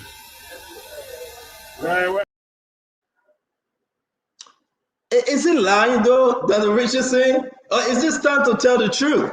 Is it truth telling time? I see the how you call him, representative, what's his name? Sitting about the guy, the young guy that just pointing himself. The man told big like that, he don't even know how to say that. What's his name? Clarence Guy. Clarence Guy sitting right behind the man. Clarence Guy's stomach so big that he's sitting out uncomfortably. He need to go to the gym. Somebody got to create an exercise program at the legislature. Seriously. I like to say, I'm serious. Young man, young man, the man stomach is so big, he doesn't even know how to sit well that, look at Clarence Guy. Let's play small. Just take a look. You see Clarence Guy. That's my friend, man, but somebody got to tell him to go visit the gym. Stanton, don't shame overweight people, man. I mean, that's what I was shame overweight Clarence Guy. No, Uncle Sam, no, you can tell your own. Uncle Sam, no. Uncle Sam, I was shame overweight Clarence Guy. Please, I'm backing you. I will do it to Clarence Guy. No. Uncle Sam, no. You're watching. We are aware. The Magini County took the third place in terms of voting President Joseph Zuma Kwame, especially the second round.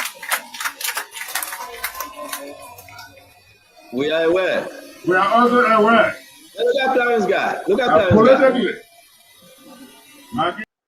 Now, I just want to show Clarence Guy. Uncle Sam, don't get fed with me. We're doing this thing for a health reason. These guys ain't got to go open the gym at the Capitol building and take some exercise. If I don't say that at the end of the day, you will get very, if something happened to the man. Uncle Sam. Yeah, but let's come to the United Dollar Football. Stop it. Just pick up the phone, call the baby, because Sam might help. Don't do that thing. Yeah, Uncle Sam. Don't do that. Yeah, Uncle Sam, you guys are old school, man. No, old school thing. No, it's right school. It's right school. The man making money. The man Ocho, the speaker, he making money. He in charge of a lot of stuff. Let him go to the gym. If you don't want to go to the gym, just buy some a machine and put it to your house. Every morning, 5 o'clock, run on it till 7 o'clock. You take while you go to work. Watch what you eat. Stop eating junk food. Eat healthy. If something happens to the man, all of y'all will come on the show and be saying, "Oh, we didn't advise him." Open rebuke is better than secret love. The Bible says it, right? Okay. CEO, I wanted to respond to something of substance when you okay, let's come back. Let's do this one. Let's come back quick about human Francis. Yeah, that's why I want to respond to it, because I live in Margibi. Okay. Talk to me. Okay. And whether he's from Margibi or from Lo-Fi is immaterial. Let's look at the veracity of what he's saying. I'm one of those who live there, and I believe Margibi is one of those counties that taxation without adequate representation. We pay taxes. We have our big houses. Men are blessed to have it. We pay taxes there. We have the airport. We have Firestone, all those things, but inadequate representation. So on that point, I think that the Yumale is right. Now, the president, as we know, appointments go according to the president's preference. But let's be real. In Lower Margibi, where I live, there are plenty qualified Liberians. And most of them who are relocating home with exposure and experience and connection and education live in that area too. So when we do this national rescue thing, we have to think problem solvers, people who have connections, people who have produced results, and then you look across the board, not just people who maybe got a political connection or can dance the song to the song that you're singing. Because professional people, as you know, Stanton, a lot of us, we're not accustomed to that. We're accustomed to results. We're accustomed to some freedom so we can perform well. So to that point about Margibi is critical. This president could not have won the election on Margibi. So I think he makes a point there. That's all I want to say. Yeah, I know. Someone gave you the first shot because you're from Margibi. That'll Richardson. This is very serious, though. But just for the correction's sake, right? Ben Fofana came from which district? Which county he from? Ben Fofana is it Margibi? I believe he is. Ben Fofana from LTA. So maybe the Unity Party said we got one. We're making commission at LTA. Who else from Margibi? This guy from this woman husband. What's her name? Ato Wule husband, Prince Wule, right? He's from Magibi too. We can name a few of them that from Magibi. But let's go ahead. I think Francis is off for something here. He calling it is that Richardson. Yeah, I want to be able to separate Francis, the one who used thousands of dollars to add an extension to his office that I wasn't happy about because it's 99,000. Yeah. 99,000. Thank you for your correction. I just remember that I wasn't happy about that because I felt like he didn't appropriately use the Liberian people money. However, I want to go by what I believe is Dr. Butler that said, look at the veracity of what he's saying, the validity of what he's saying in terms of the role that Magibi County played in electing President Bokar of the Unity Party. And he is saying that we are shortchanging the people from Magibi because we are not making them, we are not including them in the government compared to other counties, perhaps Lofa, where he's from. There's been complaints that there's a lot of people from Lofa County in this government compared to other counties.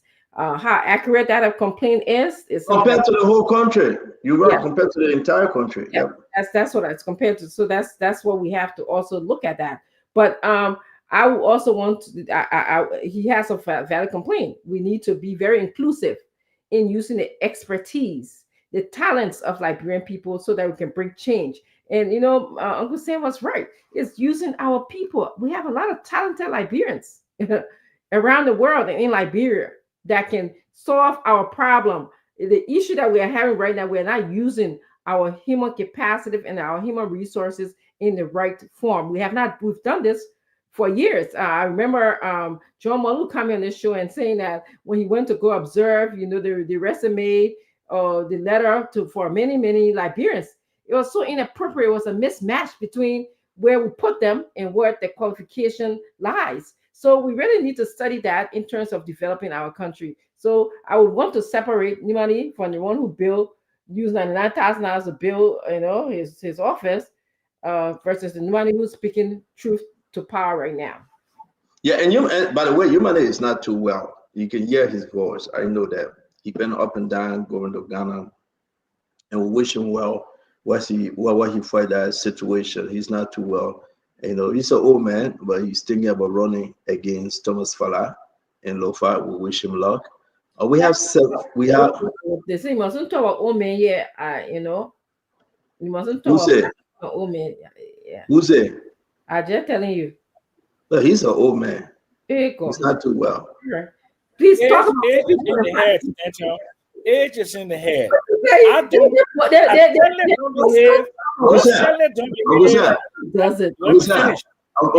Don't behave, and I certainly don't live like the average 72-year-old man in any country. Okay, Uncle Sam, I disagree with you.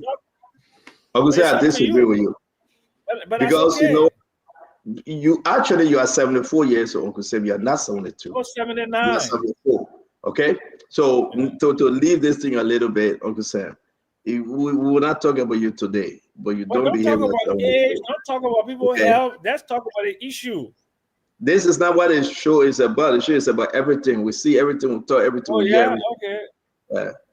So, but I want to say, as of today, since we've been counting, Uncle Sam, we have 47 individuals that President Bokar appointed to key ministries as director, ministers, deputy, advisors. There are 47 right now, and we still counting in this government. 47. Can you name me 5 from Magibi? He appointed 47 of them just from Lofa. And that's why Yumane, though they are from these people from Lofa, but I think Francis Yumane is saying something here. And a lot of people are angry in line to what Dazo is saying also. Dazo try to be very careful. And thank God he and the Reverend solved the problem. Can I give you some information, please? I beg you. But let me tell you, okay, Firestone, okay, the base of the workforce there came from Lofa historically. The reason for that is, I don't know what it was, but I guess the management of Firestone found out that the people from Lofa were better tappers, were harder workers, what have you. So the base of their workforce has always been for Lofa. So if you see the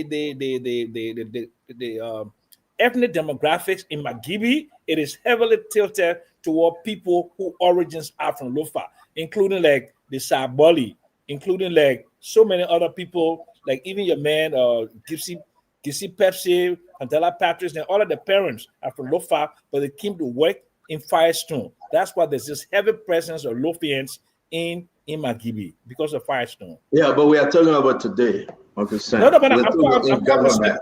We're talking about a man from Lofa background talking about Magibians. That is because he has his origin. So that's why you said he have origin in Magibi. Yes. Yes. Yeah. So I got you now. And the point is that with over 200 Lofian in government, you're talking about over 47 of them holding minister and director position. From the Gafwan to the Samora to the Dobojala and to the Sajoni, you can name them all. We have the list, we will share the list. But why about the other counties? So you just tell me, for God's sake, I'm not going to go there. Let me just let it go for now. At some point, we'll go there. But notwithstanding, I mean, you can decide. I want us to play James Barney, right? This is Francis Humani talking, right? You know that he's still building his 2-bedroom for $499,000. After we ran with the story, the president said it was okay for him to build the 2 bedrooms. He called in them office. And Francis, the minister, is my friend. When I call him, he pick up. Everybody in government, my friend, when I call him, they pick up, but we got to tell them the truth, right? So this is James Barney. Few months back, he was angry. Let's watch. Increasing taxes continually as a way of expanding the budget is not necessarily a good idea. We can derive innovative ways of deriving additional revenue only if the government decides to man up to the challenges. When I supported the current president, I was cognizant of his age and his experience, and I really thought that he still has to prove that he has the capacity to develop the spine to put in place some mechanisms that will ultimately increase the revenue base of our country. For example, the forest sector. The forest sector is... So when I play the other one, well, actually he says some other stuff, but these people are angry. These people, they are not happy. Senators and representatives, they are quietly talking in the corner.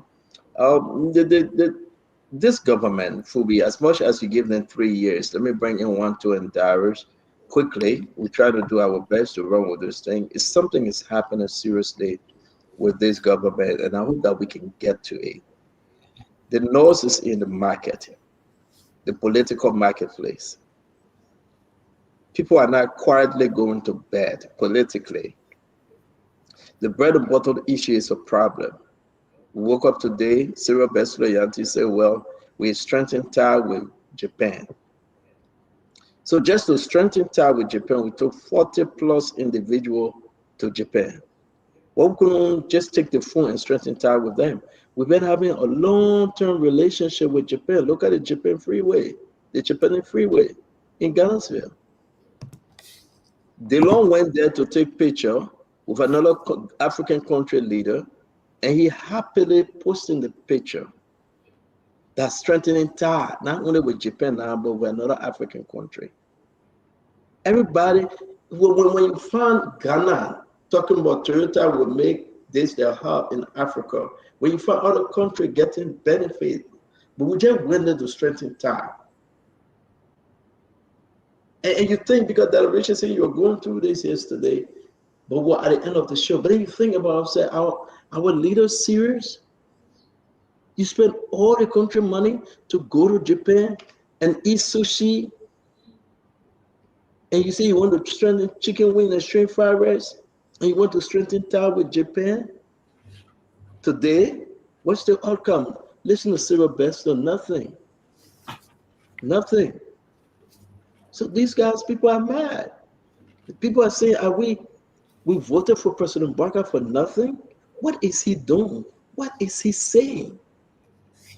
Actually, I'm asking you, do you think President Barker already looked at those documents that he bring in from his desk? and say you have 40 men going to Japan with you, and you say, okay, it's okay. Who gave the final approval? Who? Let's forget about CDC smoke today. Though they get a district number 8, 1-bedroom apartment headquarters, that's a business. I don't want to talk about them today. They get a 1-bedroom, even the children they're giving deuces, a 2-finger up, they're celebrating. The pigeon say he gets someone to stay. They get water pump. People they get gallon there for you, and go take your water at CDC party headquarters. Then what happening now? No problem. I'm not going to talk about them. CDC, AI building, they say they collecting money, people paying. let's talk about now, today. Let's talk about what is happening in our country. And while we do this, I want to ask, who all coming to attend Sylvester Grispe funeral? Who all? I can announce that the president is not coming. The last time I checked, how serious is it that the president is not coming to attend? Maybe they will change overnight. Maybe, let me announce. But as of 2 p.m. today, the president will not attend the funeral of Sylvester Grispe. Maybe because I announced it, they will put it, they'll say the president will come. But as of 2, to be exact, 2:05 p.m. today, Eastern Time, 7:05 Liberian Time, President Bagalan is coming to attend his friend's funeral. His chief of staff. See, you're putting the people on track. You're putting the people on track. Not to be frank, he's not. Sarah Basil and Yanti have not even put a team together that will come. The wake is on Friday, this Friday. The funeral is on Saturday. They're asking the vice president to come. The vice president say he's engaged. So if the president and the vice president can't come, who is that powerful delegation to come to attend? The chief of staff to the president. The man has served Liberos for all these years. The best friend to the president.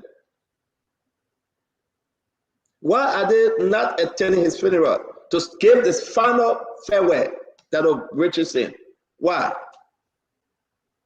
I mean, for God's sake, the nation got to know. As of 2:05 p.m. Eastern Time, USA, 7:05 p.m. Liberian Time, the president have no reason. The president not coming. You go on Facebook, there is no delegation, there is no list. Tomorrow they will try to put something together. They will pick some people here in America to represent them. Why are they treating the Grispe family like that? Seriously, what do you think that Richardson? Let me just say now, because they know what I'm going to say, our holding it. They posted in President Baga not coming. They begging Jeremiah Kuno come. Jeremiah Kuno say he can't make it, he's engaged. Jerolime Pierre will not make it. Jerolime Pierre lost his sister, he's not coming. Can you imagine everybody said they're not coming? Why? No, look on the list. If they put any list up, look on the list from the Foreign Affairs. Who should be here representing the government? They will send the ambassador and a few other people who come in. Those that are here already. Sarah says she tired, she got other engagement, but she thinks she will make it. She said maybe. That's why they have not put in the final list. What kind of government is? Sylvester Grispe, may his soul rest in peace, he died working in the office of the president as chief. Did he do something wrong so terrible that everybody refused to attend his funeral? Now, Richardson, please take it away before I say something. President Baga not coming. I will leave it like that. I don't want to go too far. But this is something. Well, take it away, man. You know, I would like to extend my condolence to the Grispen's family. I don't know why, as you have said on the show today, that Liberia is apparently as of 2 p.m. today. You said that there isn't a list for Liberia to show the sympathy to the family. For me, and again, this is a personal thing of mine, not a public thing of mine. It speaks to commitment and loyalty. Considering the fact that Mr. Grispe worked sincerely and committed his time to working for the Liberian people, I think he should be given the honor of the presence of Liberians who are in, high power, maybe the Ministry of Presidential Affairs, to see his final goodbye. I think to me that is more important than taking 40 persons to Japan. If I look at, the money we spend on Japan and the money that this government will spend on, gracing the occasion of Mr. Crispin's funeral, especially considering that he worked diligently and he worked in the Buckeyes government, I think it's off. It is off balance. I would have rather spent some money from the Liberian people, the Liberian government, and I'm sure the Liberian people will agree with me that death, we take that very seriously in our culture. They will spend some time remembering him as opposed to not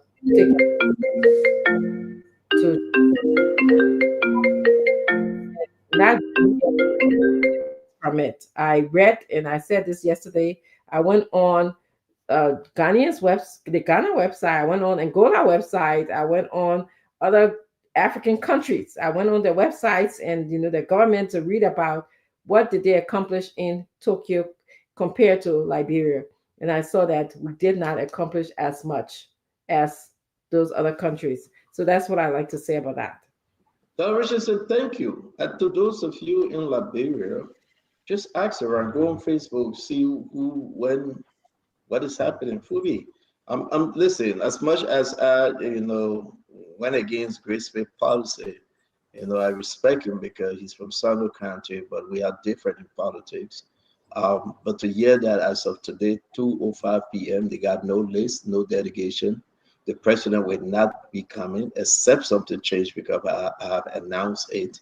The vice president said, listen, I'm hearing that he would not be coming either. Jeremy Pierre, he lost his sister, so probably he would not be coming also. We're still trying to find who's coming. And at the end of the day, it's just like no foreign ministry list, nothing. And this is South our country. That's not how to treat Sylvester Crispin, though. Fubi? Yeah, so quickly, first thing on the forensic human stuff, if I were the president, I would fire him and put on McGivern there for that statement. Then the next thing is on the issue of Sylvester Crispin, I think the family had the option of bringing the body to Liberia, and probably they chose not to bring the body to Liberia. So with that, I can't blame the president for not going to America to attend the funeral. So they can send, they got the ambassador, they got the UN rep there. Those people in America can represent the government if all the guys' hands are tied with different obligations. I think representation from the US ambassador to America, Liberian ambassador to America, can also go there. You have also our man, what the guy named Louis Brown from UN. He also can represent the government to attend the funeral. Because Sylvester who have been given a state funeral, they allowed the body to come home. And I learned that option was rejected and they were burying him on that side. And so for that, I can't blame the government on whatever protocol that they have set in place, because that would have been a better respect given to him being buried here with a state funeral. But since that option was rejected, I can't blame the president. Hey, Fubi. Hey, Fubi. I can't blame the president. I'm being honest. No, I just called your name. And you, my friend, brother, I shouldn't call your name again. No, I'm being honest. If you have brought the body back and given a man a state funeral, but they refuse to do that. A couple of things are on the table, right? One, can you keep the body for the UN program because the president is coming to attend the UNGA? And at that time, the president will find his way to the funeral. And we received information and said, no, it's too far. We cannot. Can you bring the body to Liberia? Most of his children here, the wife is here. And, I'm not going to go into the rest of his story, but they said, no, we want to bury our father, our husband, and, here in the United States. But to say you must send ambassador, well, the president can come today and leave tomorrow after the funeral, right? The president can people, for the people in Japan and Indonesia. So, I mean, okay. Uncle Sam, what say you, Uncle Sam? Okay, I know more than I will ever say. Some of the things that you have to die in your stomach, okay? But this is deeper. And on a lot of score, this says a lot about our country. The fact that probably the most senior official in the government, besides the president in terms of the executive, right? That his body will be interred in a foreign country. That says a lot about us as a people. Where are we? Are we Liberians or are we Americans? What are we hybrid? This says a lot. This is a lot about patriotism. This is a lot about tradition. This is a lot about, our identity about who we are as a people. This should be troubling on many levels for Liberians, that this is happening. Imagine if that were in Ghana, my maternal home, a senior official of that government will be buried in a Western country, and there will be minimal state participation in the funeral of that. Who are we? Just think about it. And I know they will be cussing me under the thing that, oh, you married your granddaughter, you got a 9-month degree, all that thing that. But just put all those aside. Think about the meat of the matter, the tradition, the who we are, the identity. Who are we? That we will have a senior official. And I said the same thing about President Weah's son playing for the United States. Whose president of an African country's son will play for another country? And I'm not saying these are bad things, but it speaks to our identity as a people, who we really are. And I think when we decide that we are Africans and that we are Liberians and we are patriotic and we belong to the family of nations here on this continent, where our navel strings are buried, the land that we are tied to. Once we tie ourselves to that land, maybe we will be a better country. But until we do that, 178 years of wandering in the wilderness with no identity, this is the reason why we are the country we are today, the 8th poorest and the laughing stock of the world. And then quickly, Stanton, TICAD. When you want to go to an international conference of that nature, it doesn't start when the conference begins. The planning begins at least a year before that, where you start making negotiation and you start putting pitch decks and project documentation in front of the host country and say, we cannot come here without leaving with something tangible, not only for political reasons, but for what? For developmental reasons. So they come out, and this is like almost like 4 days now, and they come up with this AI generated a narrative about what they didn't achieve anything tangible there. There were no agreements signed. There were no promises made. There was nothing tangible. That you spent hundreds of thousands and took 40 human beings, and you did not come back with anything tangible. That Mount Wata can say there's a public housing project that will be financed by the Japanese. There'll be a new road, a new hospital, or a new construction thing, or a new factory, or something, or some collaboration, economic cooperation agreement with the Japanese, and you come away with nothing, and you're trying to bamboozle the public by putting out this AI-generated talking point. You fool the guys Yeah, on officer, Facebook. thank you. Officer, listen, that's failure on Sarah Bessler, but I'm trying to find the place that she have. No, it's not Sarah Bessler's responsibility for economic cooperation agreement. No. Thank you. You can't. It's not Sarah's fault, Stanton. Uncle Sam, that Sarah Ford, she said this agenda. She's the fourth minister for foreign affairs. Uncle Sam start yelling and saying no. You know it's Sarah Ford, and you know Sarah go ahead and make all this arrangement and engagement. She failed on that. I just want to say this. Yeah, you know that, Uncle Sam. My thing is that it's just an embarrassment that Sarah would come back to celebrate, say, yes, we did nothing, but it's just a joke. And up to now, I will say this to you. Let's stick with the Sylvester Grigsby-Berry issue. One, two, let's hear you. Sorry, one, two, not two. Let's go to Dr. Boplet. Dr. Boplet, let's hear you. Oh, okay. I think Dr. Boplet changed his position. Dr. Boplet, I mean, yeah, we are, though. Yeah, okay. So two things I would say. First, this whole thing about trips, right, presents for us one of our greatest opportunity, but yet is repeatedly showing itself to be one of our greatest difficulty. And let's not be naive here. People, Liberians, like those trips. Because those trips, that money, okay? That hard currency. They don't get you check. They don't get you reimbursement slip. They cash the money and they put it in your hand.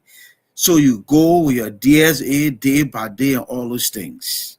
So it's becoming one of our biggest difficulties. And one of the challenges, again, that's one of the arguments that I make for decentralization. Because we bring all of the nation resources into this quote-unquote consolidated fund. And people of power can take from there. They will make these trips, Stanton. They will come back. They will say fruitful and rewarding. We don't see the fruit many times. We don't know who get the rewards. But the children don't get their deaths, and the teachers don't get the support they need. So the person who comes closest to the president must be somebody with discipline and appreciate the challenges that we face economically and put caps on these trips. More than ever before, this is the time for Liberia to use their diplomats. These are people who are trained. They're in these countries. Let them go to some of these things and represent the president and not take these big delegations. One richer country takes very small delegations. But as far as the late Minister of State, Grigsby, and I pray comfort, strength, and peace for his family. Folks, let's be clear here, okay? First of all, it is very unusual for the President of the Republic to leave home and go to a foreign place for a funeral for a member of his cabinet, his government. That is very unlikely. But representation, yes, and I believe there will be good representation. However, please, folks, the decision of where to bury Mr. Grigsby is primarily his family's. All this talk about the government, that's nonsense. It is his family's decision. People make will, people have family discussion, all these things about the afterlife thing. And you have to respect that. So if he dies over here, he dies. I have a will. I told my family, I die over here, you do the one. I die over here, you do the one. So don't say because he worked for the government, he must come back to Liberia. And let's not be showy. Let's be practical. Anybody ever notice the graveyard in this country? Anybody ever pointed to a national cemetery and said, yeah, look at our national cemetery? Come on, man. Let the family bury Mr. Grigsby where they desire, and the government will send representation, and we will honor him there and leave this family alone with all of this coming home stuff. There's nothing in the Constitution, nothing in your appointment letter, no precedents that say you must come home. Dr. Bopler, let's forget about you must come home. We all agree that it's up to the family, period. Dr. Bopler, the people of Ghana lost 6 or 7 members of the government. President Jose Yimam Bouaka sent the vice president to represent him. Simple thousand there. Where you come from to say that you have never seen it before? No. This is not just that, but let me finish. You still got to flow by begging you. This is not just ordinary person. It's a personal friend to President Boubacar. He remained in government and died in government. So you cannot say sending somebody should be less than the vice president. The Minister of Information not going, Jeremy Pierre. The vice president probably going to change his mind or so, but he's not even on the list to go. The president is not going, period. Sarah Bachelet-Yanti is even convincing herself to be there. How can they do that to a man that served since 1974? The man that will call off retirement, the man that remained the chief of staff to the president, that opened that president door. Today they are begging people and people saying no. What that tells you, Brother Boba, we don't want to go into this story, man. But for the fact that as of today, let's say tomorrow, Liberian Tana, they even get a list. Don't you think it's troubling? Okay, so CEO, let me stay in my lane, in the confines of what I know. You have way more information. I'm not suggesting that nobody should go. I just said I think there will be a high power delegation. The president can send the minister of foreign affairs, send his vice president, send the pro tem, anybody.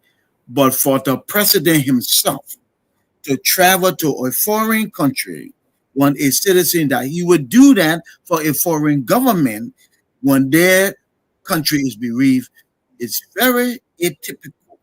And I challenge you to show me an example where a citizen died over there and then the president from here went there. I'm not saying, of course, send a high power, send a vice president, send somebody. High power delegation, I expect that.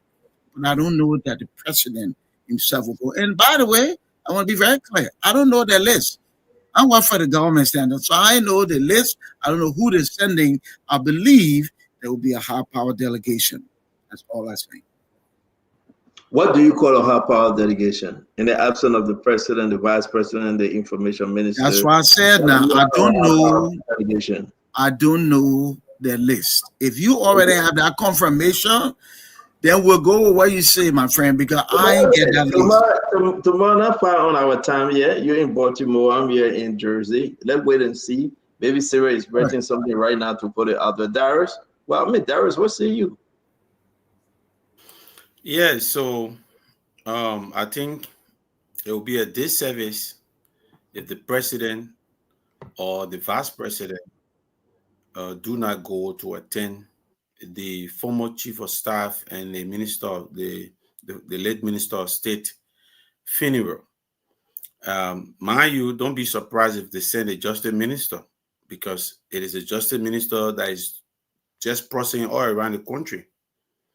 And maybe the foreign minister could reconsider and go on a trip. But I think it is so saddening looking at the manner in which we lost Minister Grispe.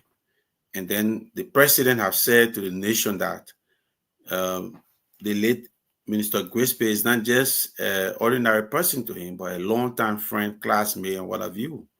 So if the president cannot go, at least the vice president should go. But again, that's the rescue government. Maybe the man has gone, so one cares. On the issue about the internal affairs minister comment in Mangibi, other people saying he's speaking the truth. Others are saying he's speaking the truth. That's the fact. But when did the Minister of Internal Affairs get to know that the people of Mangibi have been marginalized and silenced by this rescue government? When did he get to know that? This is the minister who is either 4 or 5 on the rescue Joseph Boakai Lofa FC appointment listing. President Boakai appointed his nephew at Central Bank, another nephew at Ministry of Finance, another nephew at LRA. Those 3 areas, LRA, Central Bank, and the Ministry of Finance, are controlled by Lufien. Next, he coming down to the very Minister of Internal Affairs who is speaking. I see that as a mockery. He only spoke about it today because he went on an occasion in Mangibi. That is hypocrisy. That's deception. When you have over 40 some more Lofians that are in key positions, we are heading the financial institution of our country. Then you go to Mangibi on a program and go mock at the people, say you are aware that they are being marginalized and silent. When did you get to know? On the issue about the claim from Senator James Barney, he's right. And CEO, you have been saying that. You came to rescue our people. One way to expand your national budget, to expand the national budget, is by increasing taxes on the poor people. GST, everything is up. Subcharges on rubber, everything is up. You increase the taxes to expand the budget. You boast of collecting revenue through income tax, and our people are suffering. The Ministry of Internal Affairs got 8 million increment in the budget. 2024, they got 23.2 million or 1 million. In 2025 budget, they got 31.3 million. That is about 8 million increase in the minister who is speaking in the clip, Minister of First and Humanity budget. Where did he do with the 8 million increase in the Ministry of Internal Affairs? Superintendents are still making the harmonized salary. President, we are left there. We did not see the creation of new country under the Internal Affairs Minister or under this government. Stay civil servants in the ministry who work in the Ministry of Internal Affairs are still making less than 150. So you got a budget of 8 million increment. You just get to know that the people of Mangibi are being marginalized. That is deception. So what we want down on this one, let's hear 12 T 12. This is the big thing. I'm reading here is that as of today, I can even at this time, the government have no position, no list as to who will be attending the funeral ceremony of Sylvester Graceby. As of yet, they have not put anything out, but we can announce clearly, except the change, otherwise, President is not coming, you know, and you heard me saying here, Jeremy Pierre will not be coming. And the question remains whether Jeremiah Conway attend, but people are so sure, except the president, you know, demand that he attend. He's not coming. It's very much unfortunate, but I want to pick back on the deceptive nature of this.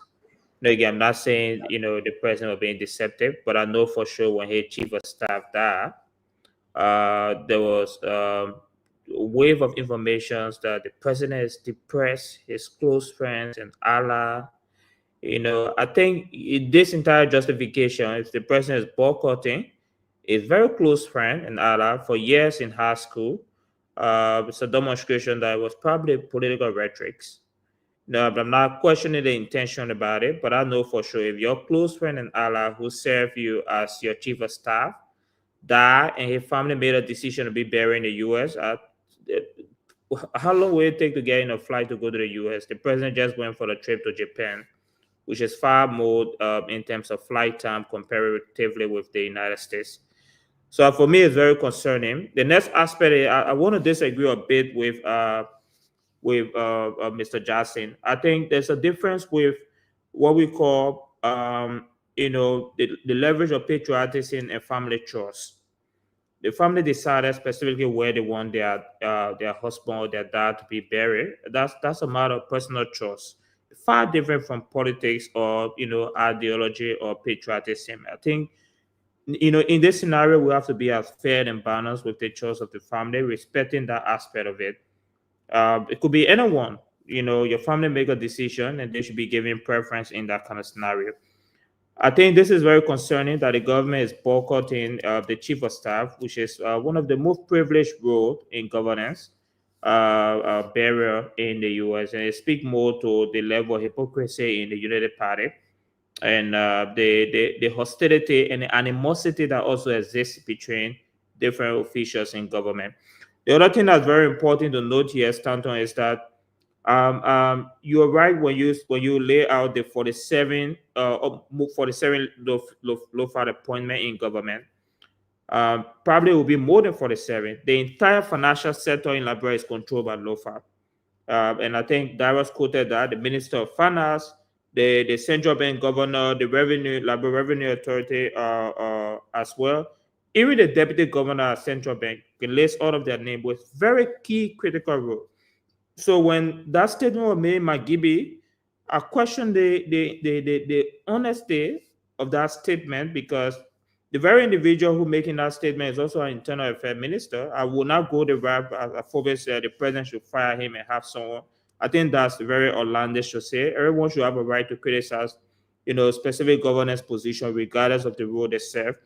But the reality here is that LOFA is dominating appointment, while a lot of other countries around here are being shadowed around from having fair and balanced in inclusion in governance. We are now running a government on the basis of tribalistic, association and affiliation. And this is wrong for any kind of system that we want to thrive.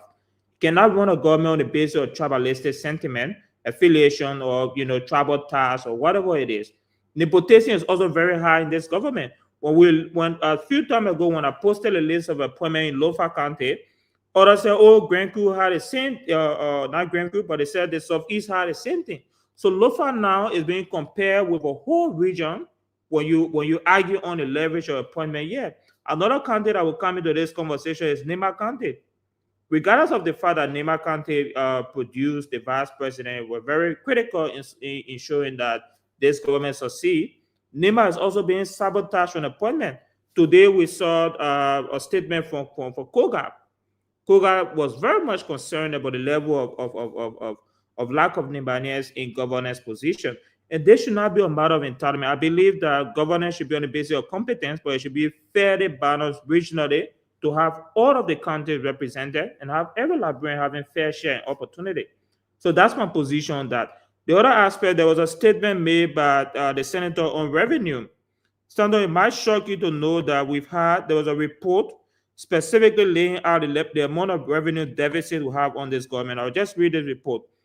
There's a report that states, I think this was from a Liberian investigator. It said, contrary to the host claim of US 17.85 million budget shortfall for the first quarter of fiscal year 2025, the Liberian Revenue Authority officially report that there is a deficit at a higher US 22.3 million.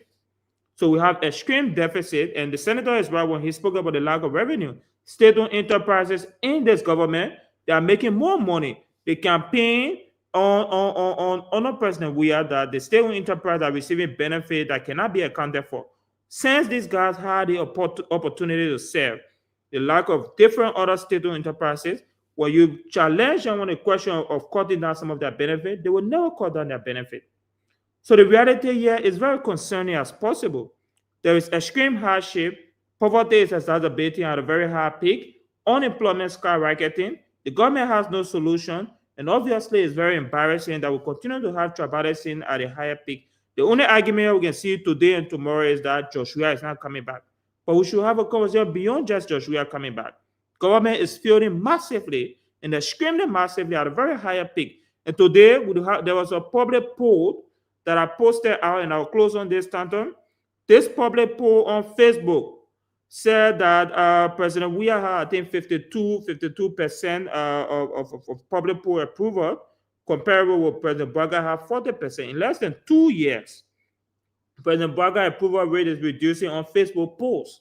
So the public perception on President Baga and this government failure is increasing very, very much hard in terms of extreme failure in governance and the level of governance delivery we are having currently on this. Very concerning. Thank you very much. So there you go, ladies and gentlemen. I want to say to all of you, we are so happy to be with you today. A lot was discussed today. You take your pick. I just want to close with this in our closing. Former LDCC Commissioner Chair, Councillor James Redea, have accepted the position to work as Chief of Staff to the Speaker of the House of Representatives. Former LDCC Chairman Redea appointed Senior Legal Consultant and Chief of Staff in the office of Speaker Coon. Now, Legal Consultant and Chief of Staff, so he will be paid double, right? You think this was done intentionally? legal consultant or legal matter comes through him, but also he served as chief of staff to the speaker of the House of Representatives, Honorable Richard Nagbe-Kun, has appointed former chairman of the Liberia Anti-Corruption Commission, Councillor James N. Verdier. Now, this is Councillor James Verdier, his brother that Jerome. So this is the LDCC former chair, a senior legal consultant and chief of staff in his office. It's something I don't know, but again, we'll leave it away. Listen, you're going to ask how much the chief of staff make. What would the consultancy be like? So why he accepted a position, and I leave that one to you. A lawyer, yeah, in the United States, stop everything he's doing and say, I will be the chief of staff to Richard Kun. You think through it.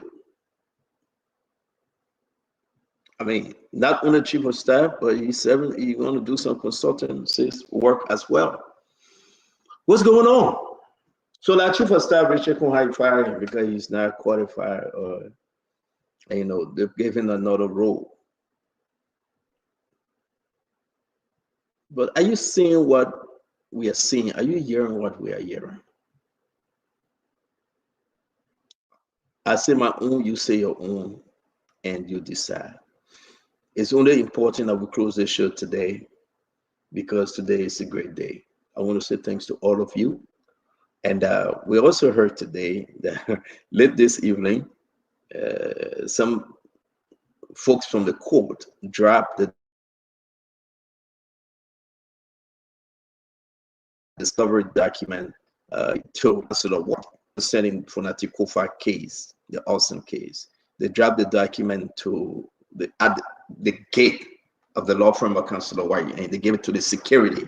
They said, give this to your boss man in the cool of the night. I don't know why. I didn't read through the story. I know a lot of messages came through. I just want to leave it at that. Maybe we'll talk about it more. But while you're doing your closing, Darius, bring us up to speed. Damo, did you hear that? I don't think, Damo, you heard. You received that information. We'll put it in the chat room.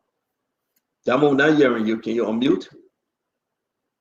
I only heard that information from Darius Doe. No, Darius Doe didn't tell me. I got copy of the document and I got pictures, but because I didn't read through that one, I cannot share it. The lawyer, Councillor White, his office, the fence, they give it to the security, and they had to wake him up and say, listen, we drop a document to your office, but the security have it at the gate. I don't know if this was the story that Councillor Gu is now on. Is this the proper way to drop those sensitive information? But again, tomorrow we'll discuss it once I have full details and once I have spoken to some of those lawyers.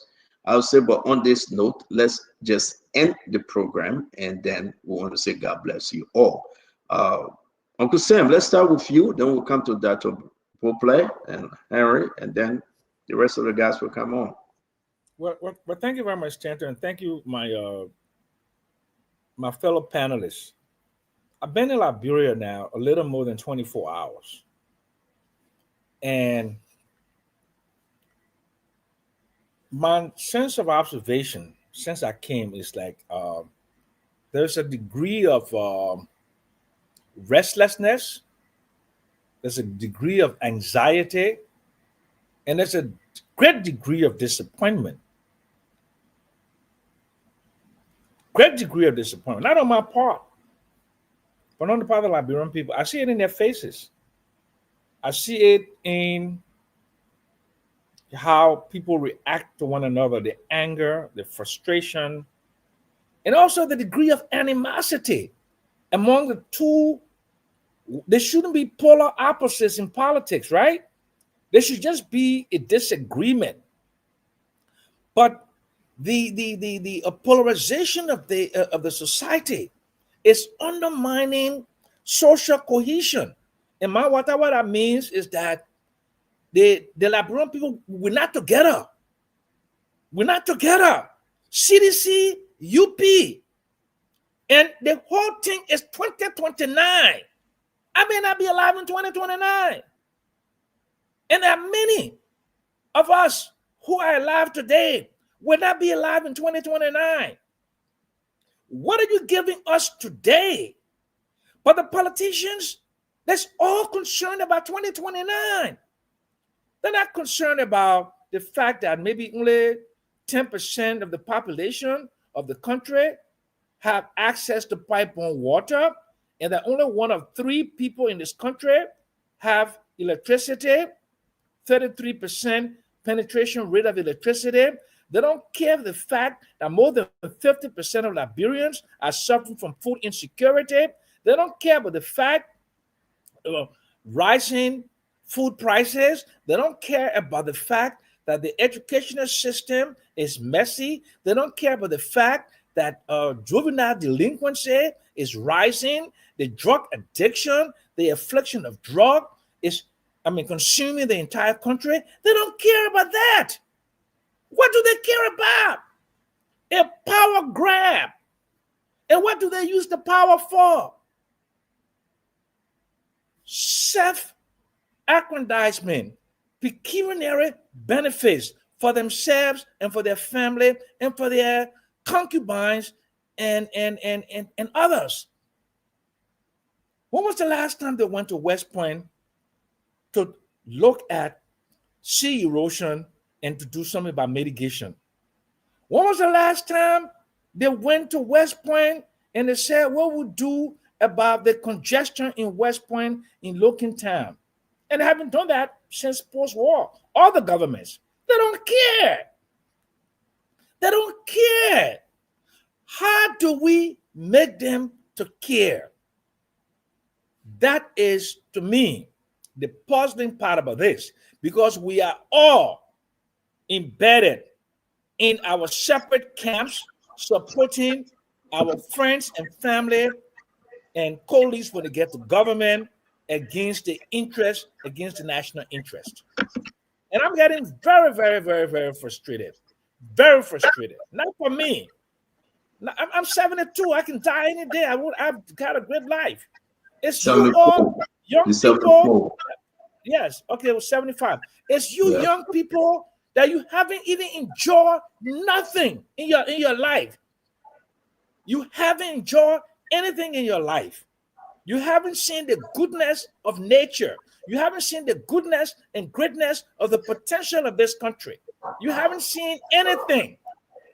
70% of you who live in metropolitan Monrovia live in slums. You don't have pipe-borne water. You can't flush a toilet. Then you understand we gotta go. Okay. But give me another 30 seconds because I have to preach. I beg you. We have to force the politicians to unite us, because when we fight amongst ourselves, they are enjoying the spoils of that fight. They are going to Japan and eating 5-star dinners. They are enjoying the budget. They are enjoying all the practices of state, and we are suffering. And I mean generically, because I'm not suffering. Thanks to God. So I beg us, let us try to get united and to force these politicians to be about the business of the people instead of about another election, which is 4 years away. On that note, thank you. God bless you, and God bless Liberia. Thank you very much.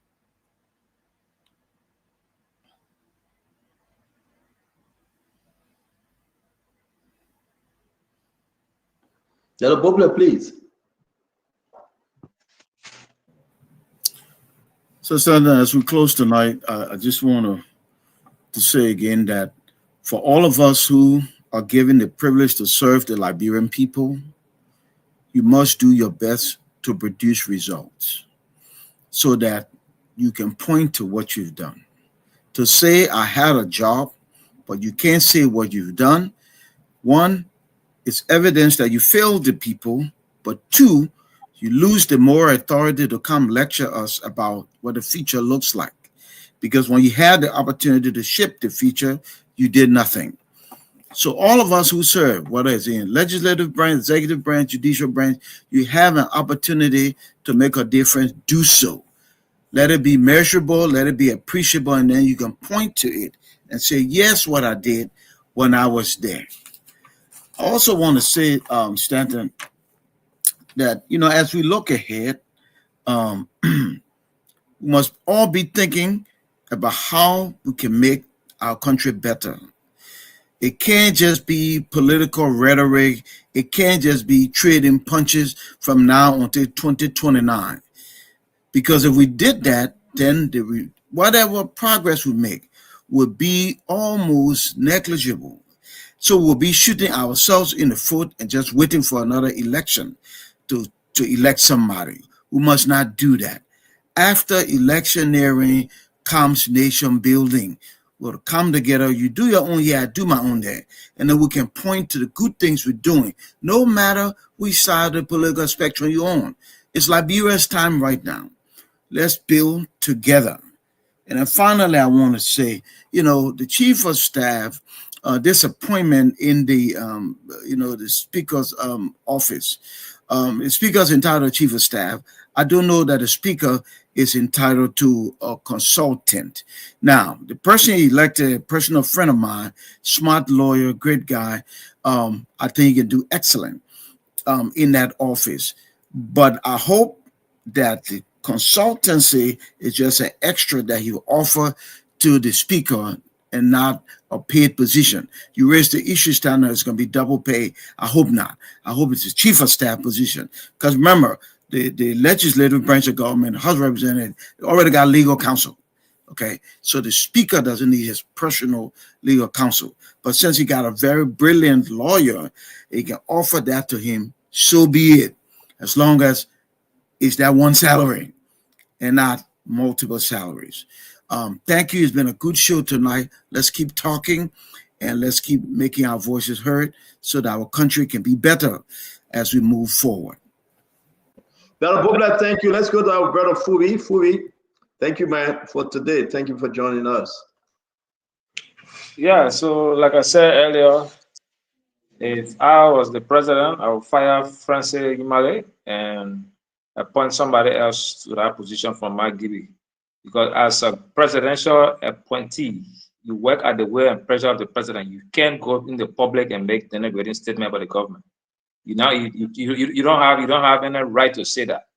You have to bring the image of the government better. If you have issue with the government, you can go in-house and say it. You don't come to the public and say the president, we know that McGibby didn't have a fair share. That was wrong on his part. And the president, you fire him right away. You don't, so zero tolerance that work at the will and pleasure of the president. Other people can say it and go free, like representatives, senators. You have the freedom to say that. Other individual private citizens, we can say that, but not a minister that's appointed by the president. You don't have the right to say that. If you want to say that, you bring the president to that public ridicule, the president dismiss you. And on the issue, and like I said earlier, with the issue of, Minister Grisby, the family's choice to bury him in America, fair, and we can't put strain on the president to compare the president to go there to go attend the funeral. They had an option to choose to come home, but they said they want to bury him, so they respect their will. So the president can send a representation, using the ambassadors there. Those are all high-profile positions. So there's nothing for me. There's nothing wrong with that, And the issue of Councillor James Radio's appointment in the Speaker's office, I think is, most of the time we have, people at the House of Representatives and all of they appoint people in their offices that that they can easily control. And I think if you have somebody with that kind of reputation serving at that level, I think it's okay. You don't always have to appoint people that will be afraid to tell you the truth or give you the right advice. So I think Councillor Radio's appointment is appropriate, and we wish him all the best. He should give the right advice to the Speaker and let them do the right thing at the Capitol building and help Liberia move forward. I think that's something that I'll commend. I'm not interested in whether he'll make small salary or big salary, but that's something that I think for the nation's good. You can all leave. You can leave your comfort zone. Wow, man, Fadiga say he left on a $5,000 job to come a $5,000 job at DA. So why can't Councillor Radio leave a fat job and come and serve in the Speaker's office? So I will respect that service to the nation. And it's not a small portfolio too. So I don't want to think it's a small portfolio. But and on the good note, I think the good thing also with the issue of Dazo and the chairman, it was good that they had the chairman came up to clarify that. Like I said earlier, the chairman spoke, and it's good to make clarification and wherever, and they all agree and move on. Sometimes you have these kind of things. People understand things differently. So you make some statements, people will take it and interpret it their own way and run with it. So sometimes clarification good, or to avoid clarification, you avoid making certain statements, so that you don't have to come back to make clarity. And so people will not misconstrue what you said, but I think he was speaking to the CMC, and that was some political job, they had to fight each other. Sometimes those are political battles, and good that they harmonize it tonight on the show. And that was good for our part to bring both of them on to close that chapter. And we look forward. The last one on the issue of banning, James banning in the statement. Look, like Dara was saying, you can't keep increasing taxes. Look, Dara, many countries, besides increasing your revenue portfolio, another option is to increase taxes. The only thing, people must see the taxes working for them. That's my own argument about Liberia. If you increase taxes, let the taxes work for the people. Let people see and feel the impact. Nobody will refuse to pay taxes that will work for them. When the people see and feeling the impact, it's fair. And so the government should just ensure that whatever tax increment they have to increase the budget, it shouldn't just go to paying government official salaries. If you see it fixing the roads, if you see it improving the hospitals, improving the schools, because we can't always be having our country and be there, hello, please help me, waiting for foreign countries to help us before we can improve our sector. Those things cannot work. So we have to raise revenue internally, and taxes is one of the options. But the taxes must work for the people. That's my own point. Not to pay government officials huge salaries. Let it go to the hospital, let it go to the schools, let it improve the roads and those different sectors that will affect the life of the people directly, not just to pay salary to government officials that will have to go and knock on their door to beg them for arms. Thank you. It was a good show, and look forward to another one tomorrow. I enjoy my tabagi anyway. Thank you very much, man. I know. Anyway, I'm so happy. We'll get tomorrow. I'm so happy that you're back home. You're seeing the kids. That's a good thing, and it's very, very good. I'm happy for you. I see that you're on another show tomorrow in the morning, and go give it your best shot, man. Thank you very much. Darius, let's hear you. Yes. So to conclude, I will start with this analysis. The country, our current population is around 5.5, 5.6 million. And think about this. Before the rescue government, you had about 67,000 civil servants. The rescue government came and reduced that number to about 60,000. Josiah Joker from CSA said he removed 5,500 plus people from the payroll. So you have a population of 5.5 million. Only 60,000 of the population are civil servants. Maybe 40 to 50, 60% are making less than 150. Let's look at the private sector. The private sector. If you even combine the workforce, maybe they are not even 50 or 60,000. Because civil servants should be the largest right now. So your entire population as a country have like 100,000 people who are working out of 5.5 million. That alone speaks to the hardship. No job opportunities, no direct foreign investment, nothing. The private sector, nobody is investing in the private sector. Everybody wants government job. Who does not have the capacity to employ everybody. You have a country under this rescue government, 2024-2025 budget, you are operating in 1.6 billion, your 2-year budget. Let's measure that to the impact on the people. 80% of the budget, it goes on recurring expenditure. Salary and goods and services. Not much is invested in the public sector program. Where is the Vice President Economic Management Team Committee? July 26, he was appointed. Today is the 26th of August. It's 1 month. The president getting what? 40 days. We have 10 days left. What is the vice president doing? What is the economic management team doing? Today, LRA will be reporting different figure. Finance Ministry reporting different figure. And Central Bank is reporting different figure. The three low-fat brothers are confusing the Liberian people when it comes to the economy. They will never be exact on inflation. They will never be exact on budget shortfall. And the Minister of Finance will be telling us 9.9 million is in transit into the consolidated account. Playing mockery out of the Liberian people. Lying to the Liberian people. Go in the street today, go in the counties. Our people are suffering. Abject poverty. People barely cannot afford to eat. And when you talk, they say, we are not coming back. Why you worry about we are coming back? You are there for 6 years. You came on the mantra to rescue. You are not rescuing. So how will you argue that we are not coming back when you are not rescuing the people? They say when the Christmas will be good, you'll know from the eve. President Bouaga went to Ghana when he took over. When he returned, he said 300 buses were coming. Nothing. He went to Indonesia. Nothing came. Though they made publicity, he went to China. 3 billion, nothing. He went to the USA. They said the MCC compact next week. Liberia will be reconsidered, reaffirmed into the program. Now they're arguing again that December is going to, and not August, because the board meeting was just held. It was never part. How long will you keep lying to Liberian people? Mr. Gaffan said nobody will make below 150. Today, people are making $60, $70, $80. In fact, the harmonized salary that they criticize, they cannot undo harmonization.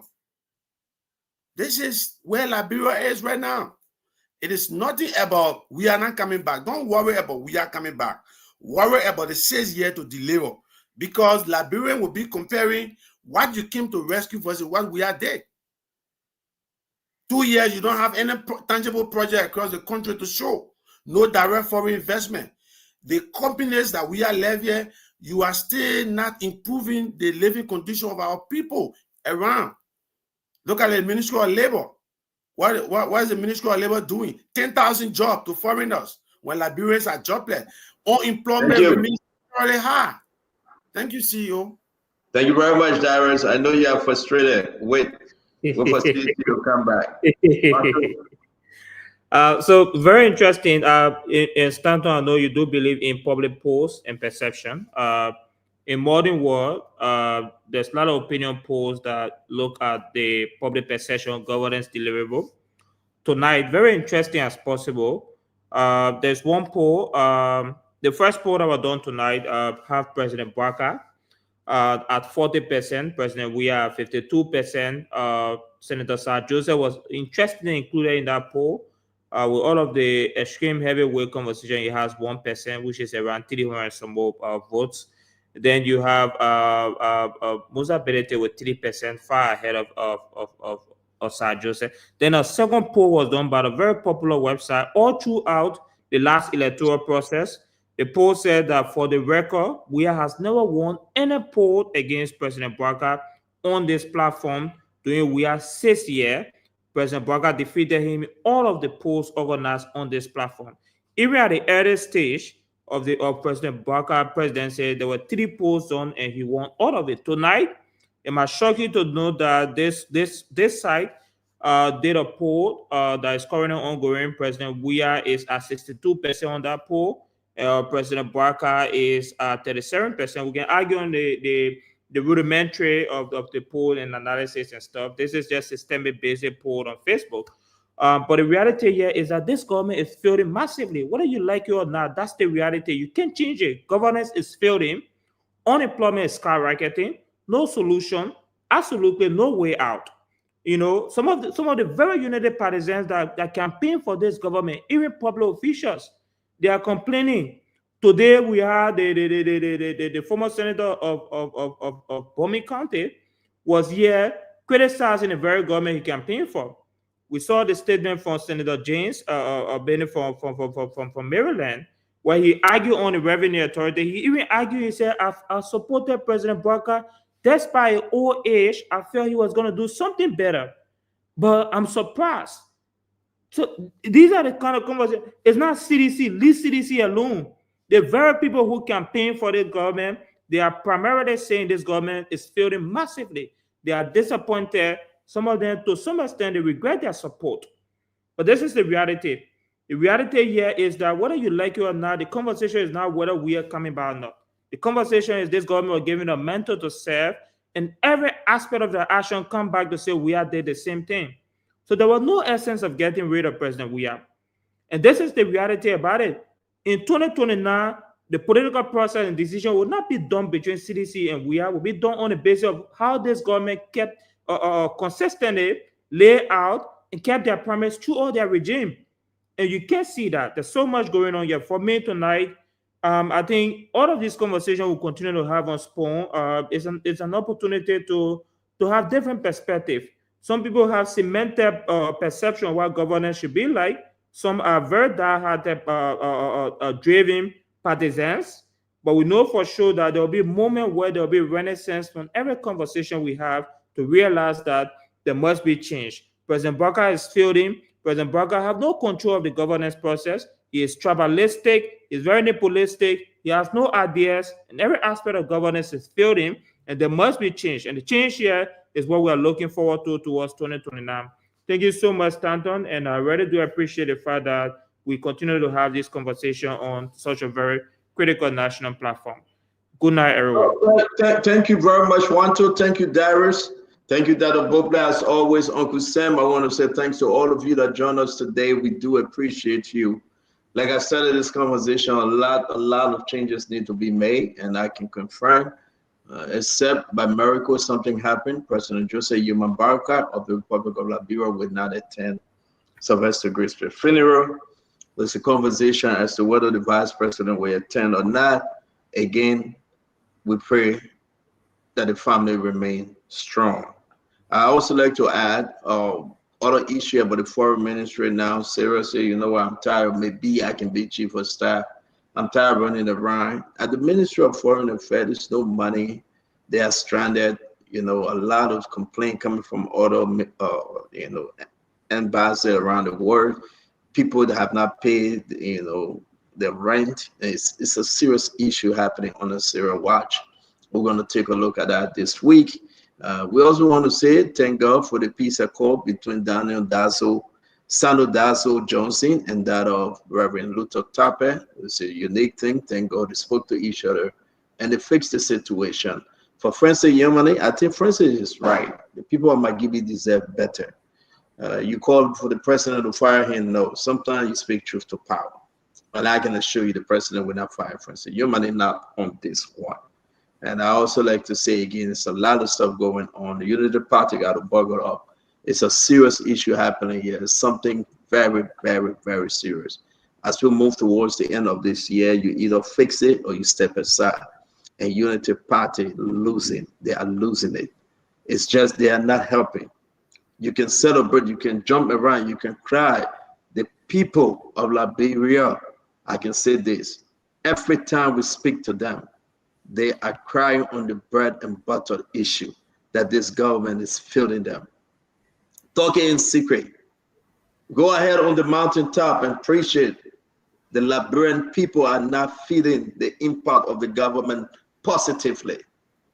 The bread and butter issue, things are hard in the country. You know how flour get in the country, you know who importing flour, you know the reason why the flour price is higher than that in Sierra Leone. Just go ahead, ask questions. Things are very hard in Liberia.